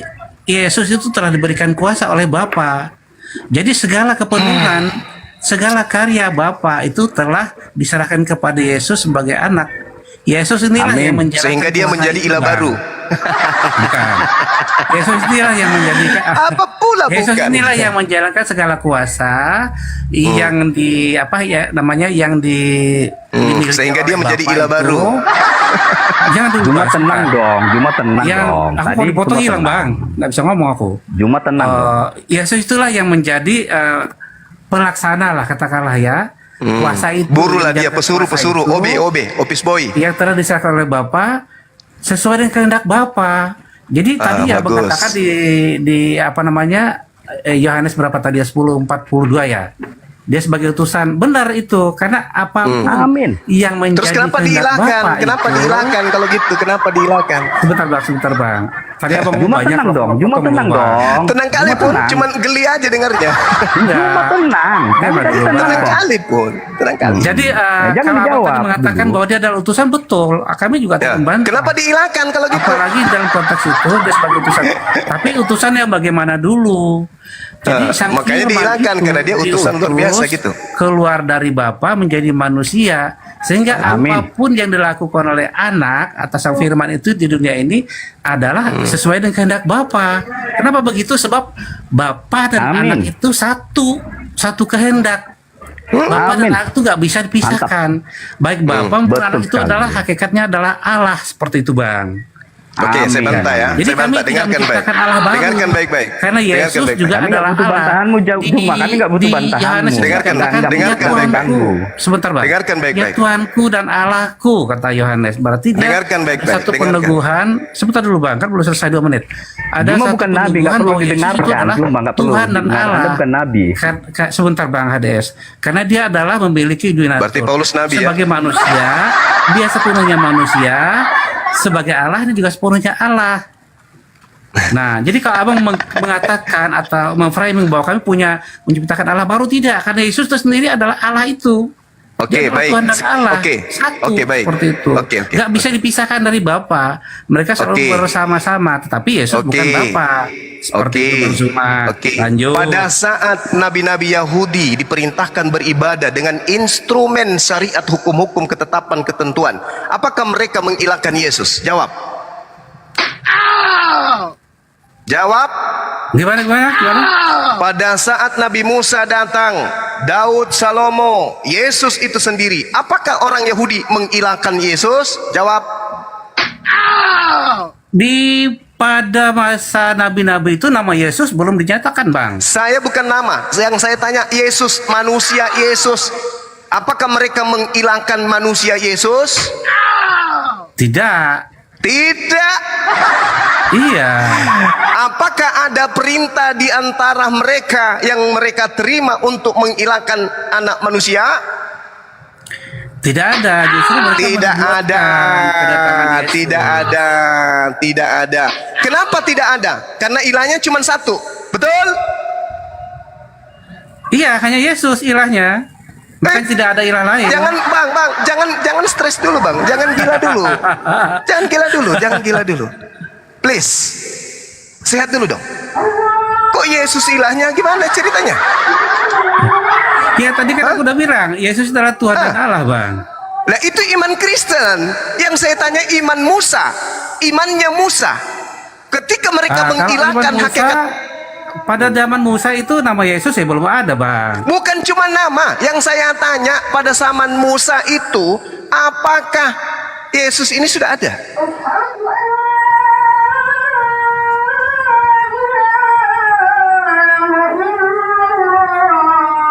Tempat aku agak ini ya, Bang, kurang dengar aku. Gimana tadi? Kalau Anda berkata belum ada Yesus pada saat itu, tidak ada Yesus yang mereka sembah. Yesus pada yang zaman mereka Musa sembah. itu belum ada nama Yesus, Bang. Siapa Itu bilang? Kalau di Nama Perjanjian Yesus Lama itu dalam kan bahasa Ibrani apa, Bang? Yeshua Hamasiah. Yesua kan? Hamasiah itu gelar. Yeshua. Yosua. Allah yang Nah, sekarang menyelamatkan. Allah yang menyelamatkan. sekarang ada nggak asisten Musa bernama Yosua? Itu beda bang, Yosua bin Nun itu beda lagi. Beda. Bin Nun dan Hamasya itu Yosua gelar. yang Yesus maksudnya. Tidak bisa. Nama Yosua itu sudah ada pada zaman Musa. Kena kau kan? Iya, tapi itu Yosua bin Nun bang. Itu Iya, asistennya bin Musa. Nun, Bung, bin Nun itu adalah nama bapak. Hamasya itu nama gelar. Yang saya Iya. tahu, yang kita pelajari ini adalah Yosua. Yosua sudah ada, gitu loh. Jadi zaman Musa itu memang belum dikenal nama Yesus Kristus atau Yesua. Yesus itu ada setelah dia wujud atau turun ke dunia menjadi manusia. Sang Firman itu diutus oleh Bapa. Makanya dari awal saya bilang bahwa kami tidak menyangkal bahwa Yesus itu adalah utusan dari Bapa. Dari yang transenden menjadi imanen, dari yang transenden diutus menjadi yang imanen atau wujud. Dari Bapa yang roh diutus menjadi manusia yang wujud. Nah itu dari surga diutus ke bumi. Nah itu makna utusan. Itu Yang Pak. memahami itu Yahudi atau Kristen? Ya saya Kristen, tentu saya berbicara tentang versi Kristen Bang. Oke, baik. Nah sekarang yang kita tanya ini kan ada perintah jangan ada ilah lain. Kristen menghilangkan anak Maria, Yahudi menghilangkan anak Maria kagak?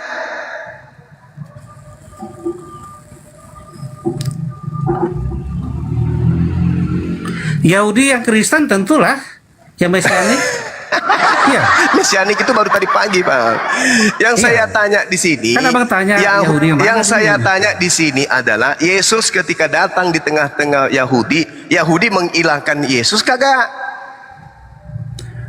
Yesus ketika datang di tengah-tengah Yahudi, makanya Yahudi mana dulu? Kalau Yahudi yang Lah, Yahudi Ortodok, Yesus kan di tengah-tengah, ada ibunya, itu ada tentu mereka Yakobus, tidak mengakui. ada Yudas, ada Simon adiknya. Apakah orang-orang Yahudi opungnya Yesus, sepupu sekalinya Yesus, tantenya, pamannya, Iya, apakah menghilangkan Yesus? Iya, ini waktu hamil aja ketika Maria berkunjung ke Elizabeth, Elizabeth bilang seperti ini. Aduh, parah. Siapakah Jadi aku ini jadi mereka sehingga tidak menyembah, jadi mereka ibu tidak Tuhanku menyembah Elohim datang lagi. menemui aku gitu. Jadi mereka Artinya tidak ada menyembah peraturan Elohim dari lagi. keluarga Yesus. Jadi Ada peraturan. Elohim tidak disembah lagi. Yang disembah Yesus.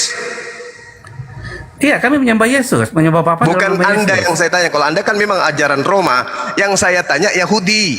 Apakah ketika Oh, Yesus Yahudi. datang, apakah ketika Yesus masih bayi, mereka sudah disembah oleh orang-orang Yahudi? Mereka meninggalkan Iya. sinagoge? Hah? Iya, Yahudi yang datang menyembah itu para gembala itu kan Yahudi semua, Bang. Para Iya. rasul kan juga orang Yahudi Jadi semua mereka itu. sudah tidak menyembah Elohim lagi. Iya. Tidak, mereka menyembah Yesus. Oh, menyembah Yesus. Iya, dari bayi. Iya. Dari Iya, bayi iya, iya. ketika dia lahir, Yesus tuh justru disembah oleh 3 raja dari timur. Oh, disembah. Oleh Jadi para mereka malaikat. berarti mereka memotong. oleh para gembala. Berarti orang-orang Gembala- Yahudi. Sebentar, Bang. Berarti orang-orang Gembala- Yahudi gembala- memotong nonotnya Tuhannya gitu. Sebentar dulu lah, Bang. Jadi ketika di Eder itu juga para petugas itu orang Yahudi semua, Bang. Mereka menyembahnya. Gitu. Oh gitu. Oh, Iya. pantasan ya Yahudi sekarang hilang ya. Yang ada cuma Kristen di Yerusalem ya. Iya, Yahudi tinggal sedikit sekarang, Bang. Kebanyakan Oh, sudah iya, menjadi iya, pengikut iya. Kristus. Oh, Ya. Mama Itu yang disebut dengan Yahudi Mesianik. Oh, Kalau Mesianik. Yahudi yang potong ayam diputar-putar itu tinggal sedikit, Bang. Oh, tinggal sedikit. Tinggal sedikit. Iya. Yang mutar-mutar ayam disembelih itu. Jadi Maria juga menyembah anaknya gitu. Iya, dia tahu Ada itu dalilnya? adalah Tuhan. Ada dalilnya. Di Alkitab kah? Iya Maria dong. menyembah anaknya. Waktu mana diberitahu dalilnya? oleh malaikat bahwa dia akan mengandung dari Roh Kudus, Maria sudah tahu. Enggak, yang saya bahwa dia tanya, akan mengandung Maria firman menyembah Allah. anaknya kagak? Maria itu kita lihat dulu makna penyembahan itu seperti apa, Bang Suma. Ya, seperti yang kalian lakukan lah, menyanyi di gereja. Ya, menyembah itu Maria kan melakukan bisa hal itu nggak? memuji, bisa Maria memuliakan, melakukan itu? Bisa Maria menyanyi. melakukan itu? Ah, gila, Ya. gepeng Di juga ini. Alkitab, Di baik-baik ternyata makin miring orang ini. Maria Ya, ada nggak menyembah anaknya? Kalau di Alkitab memang tidak ada katakan Maria Tidak menyembah, ada. Tetapi Orang yang paling dekat dengan Yesus siapa? begini, waktu kejadian di apa sih di Enggak, Kapernaum, orang kalau yang tidak paling salah. dekat, yang paling tahu, yang paling paham tentang Yesus itu siapa? Ya, kedua orang tuanya. Kedua orang tuanya. Orang tuanya menyembah enggak? Tentu mereka tahu. Mana Mereka dalilnya? tahu. Mana dalilnya ibunya menyembah anaknya? Aku melahirkan Tuhanku. Mana dalilnya? Ya gini. Aku mau jelasin dulu waktu kejadian di Kapernaum di mana pada saat pesta. Saya itu kan minta dalil di kekurangan- mana Ya, ini ibunya ada ayat ini. menyembah anaknya. Kekurangan anggur kan, waktu pesta itu. Lalu orang Terus? bilang kepada Maria, kita ini kekurangan anggur. Bagaimana caranya? Maria bilang, ya ikutilah apa yang dikatakan oleh Yesus. Terus Nah, di mana Maria ikuti dia apa yang menyembah dikatakan anaknya? Yesus. Makanya ketika Yesus mengatakan bahwa isilah gayung-gayung itu di Iya, air. yang Maka saya air tanya itu di berubah menjadi mana? anggur. Di Dan mana sini sang artinya ibu Maria sudah menyembah? Jangan iya, bicara di- sendiri, Bang. Aduh, pening aku. Yang kutanya, di mana ayatnya Maria menyembah anaknya? Ya. Nah, dari cerita ini, dari kejadian di Kapernaum itu, kita melihat bahwa Maria sudah memuji dan memuliakan Yesus sebagai Tuhan dan Juru Selamat. Menyembahnya, aku bilang Iya. seperti yang kalian lakukan, mempertuhankan dia, menggantikan pencipta dengan manusia. Yesus itu di mana dalilnya? Ya. Kalau ditanya seperti itu, yang nggak ada.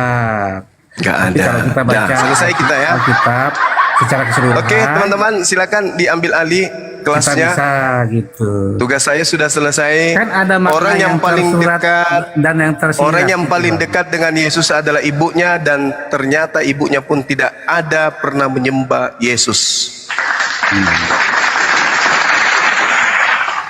Ibunya tahu ketika Roh Kudus memberitahukan bahwa engkau akan mengandung anak dari Teman-teman, Roh Kudus. silakan diambil alih. Dek, Oke lah, kalau Bang semua pamit, aku juga pamit ya. Bang Abi terima kasih ya. Bang Abu ya. Lanjut. Host, Ya, Bang Abu ya, silakan, terima kasih silakan. udah hadir ya. Salam kompak semuanya, teman-teman Islam juga. Selamat berbuka Baik. puasa, terima kasih. Mohon maaf kalau salah Bang semua ya. Nanti kita lanjut lagi Bang ya. Oke, terima kasih. Salam. Tuhan Yesus Ya. berkati. Tuhan Yesus memberkati apaan? Sekali lagi kepada saudara Ferdinand Hutahean, tolong siapkan mental Anda untuk hadapi saya. Tentu dengan satu, Anda seorang yang praktisi kan? Saya yakin Anda orang pintar. Saya yakin Anda orang cerdas. Ayo diskusi dengan Bang Suma dengan cara bawa akal. Jangan bawa doktrin dan dogma. Seperti tadi, dua orang ini cuma doktrin dan dogma aja. Yang saya butuhkan data-data bahwa kalian itu adalah pengikut Yesus. Buktikan kepada saya kalau Anda tidak menyembah manusia. Saya tunggu saudara Ferdinand, kapan mental Anda bisa siap menghadapi saya. Oke, kalau perlu dulu itu dah, Gurunda. gimana, Dek? Dengan dulu yang di WA bukan? Agus itu Bukan, kalau itu mah ya, tapi mungkin Ferdinand yang dulu itu lebih pintar kayaknya. Kalau yang ini kita mau uji keilmuannya. Dia nantang saya, dia bikin PT nantang Bang Suma. Saya jawab tantangannya nih. Kalau bisa sebentar malam ya, naik ke komal saya, sahabat Bang Suma, saya tunggu. Ferdinand, saudara Ferdinand Hutahean, saya menanggapi tantangan saudara. Biar Indonesia melihat, semakin banyak orang yang menantang Bang Suma, semakin akan terkuak siapa sebenarnya agama Kristen ini. Oke? Saya kira begitu. Dinda semuanya yang ada di sini, saya pamit undur diri dulu. Saya mau ibadah juga. Nanti insya Allah kita akan gabung. Iya, gimana deh? Pernah nggak mendengar Ferdinand itu pernah mengatakan kalau dia itu mualaf pada saat dia menghina Islam? Untuk apa dia mengatakan mualaf? Ternyata untuk menghindari dari yang namanya hukuman. Dia mengaku mualaf. Dewa ada rekamannya, ya. Iya, Dan betul. ternyata Dia pernah beginilah mengaku ciri-ciri ular beludak dia ya. Di sisi lain dia untuk menghindari yang namanya penghukuman, dia mengaku mualaf. Padahal sejatinya dia tidak pernah yang namanya mualaf, Ferdinand. Berarti dia penista kan? Penista dia itu ya. Berarti dia penista karena dia menistakan Islam, begitu mau jerat hukum tiba-tiba mengaku mu'alaf. Betul, seperti itu. Betapa pengecutnya ya orang seperti itu ya. Dia melakukan kesalahan, ternyata dia berusaha untuk menutupi kesalahannya, mengaku dia itu adalah mu'alaf. Begitu. Langsung jadi apa? Langsung jadi serigala. Nyamar. Betul seperti itu, Bang. Ya, sekali lagi ya sebelum saya pamit, Saudara Ferdinand, Anda terlalu songong, Anda terlalu sombong nantang saya, Bung. Tolong buktikan bahasa besar kamu itu, mulut besar kamu itu. Jangan hanya berdandaskan kepala botak. Anda ngomong seenak perut Anda, mengatakan kata comberan lah, segala macam lah yang keluar dari mulut Anda. Jangan pikir kepala Anda botak itu Anda bisa mengalahkan ya pemahaman orang-orang Islam terhadap kebenaran. Saya tunggu Anda kalau masih gemetaran, masih takut, masih keringat dingin, ya, kamu apa dulu? Kamu keliling dulu belajar dulu. Setelah kamu menguasai Bible, mentalmu sudah mulai kuat. Ingat, kau tidak sedang berbicara tentang politik, kamu sedang berbicara tentang agamamu. Ya, berarti kamu harus menjadikan Bible sebagai senjatamu, bukan sedang berbicara politik. Kita sedang berbicara keyakinan. Saya tunggu kapan mentalmu sudah siap. Bang Suma tidak akan pernah mundur selangkah pun. Jangankan you, Paulus kau bangkitkan pun akan saya hadapi. Oke? Demikian. Salam tauhid, salam satu Tuhan. Jayalah Islamku, jayalah Indonesiaku. Assalamualaikum warahmatullahi wabarakatuh. Waalaikumsalam warahmatullahi wabarakatuh, Bunda.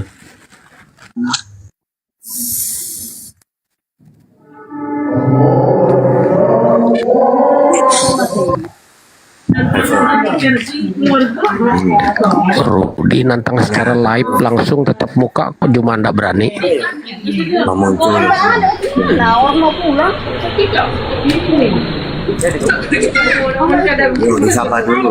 Itu ditantang sama Rudi Yohanes secara live langsung. Di sini lagi Ente ada aja sama gua mau nggak tetap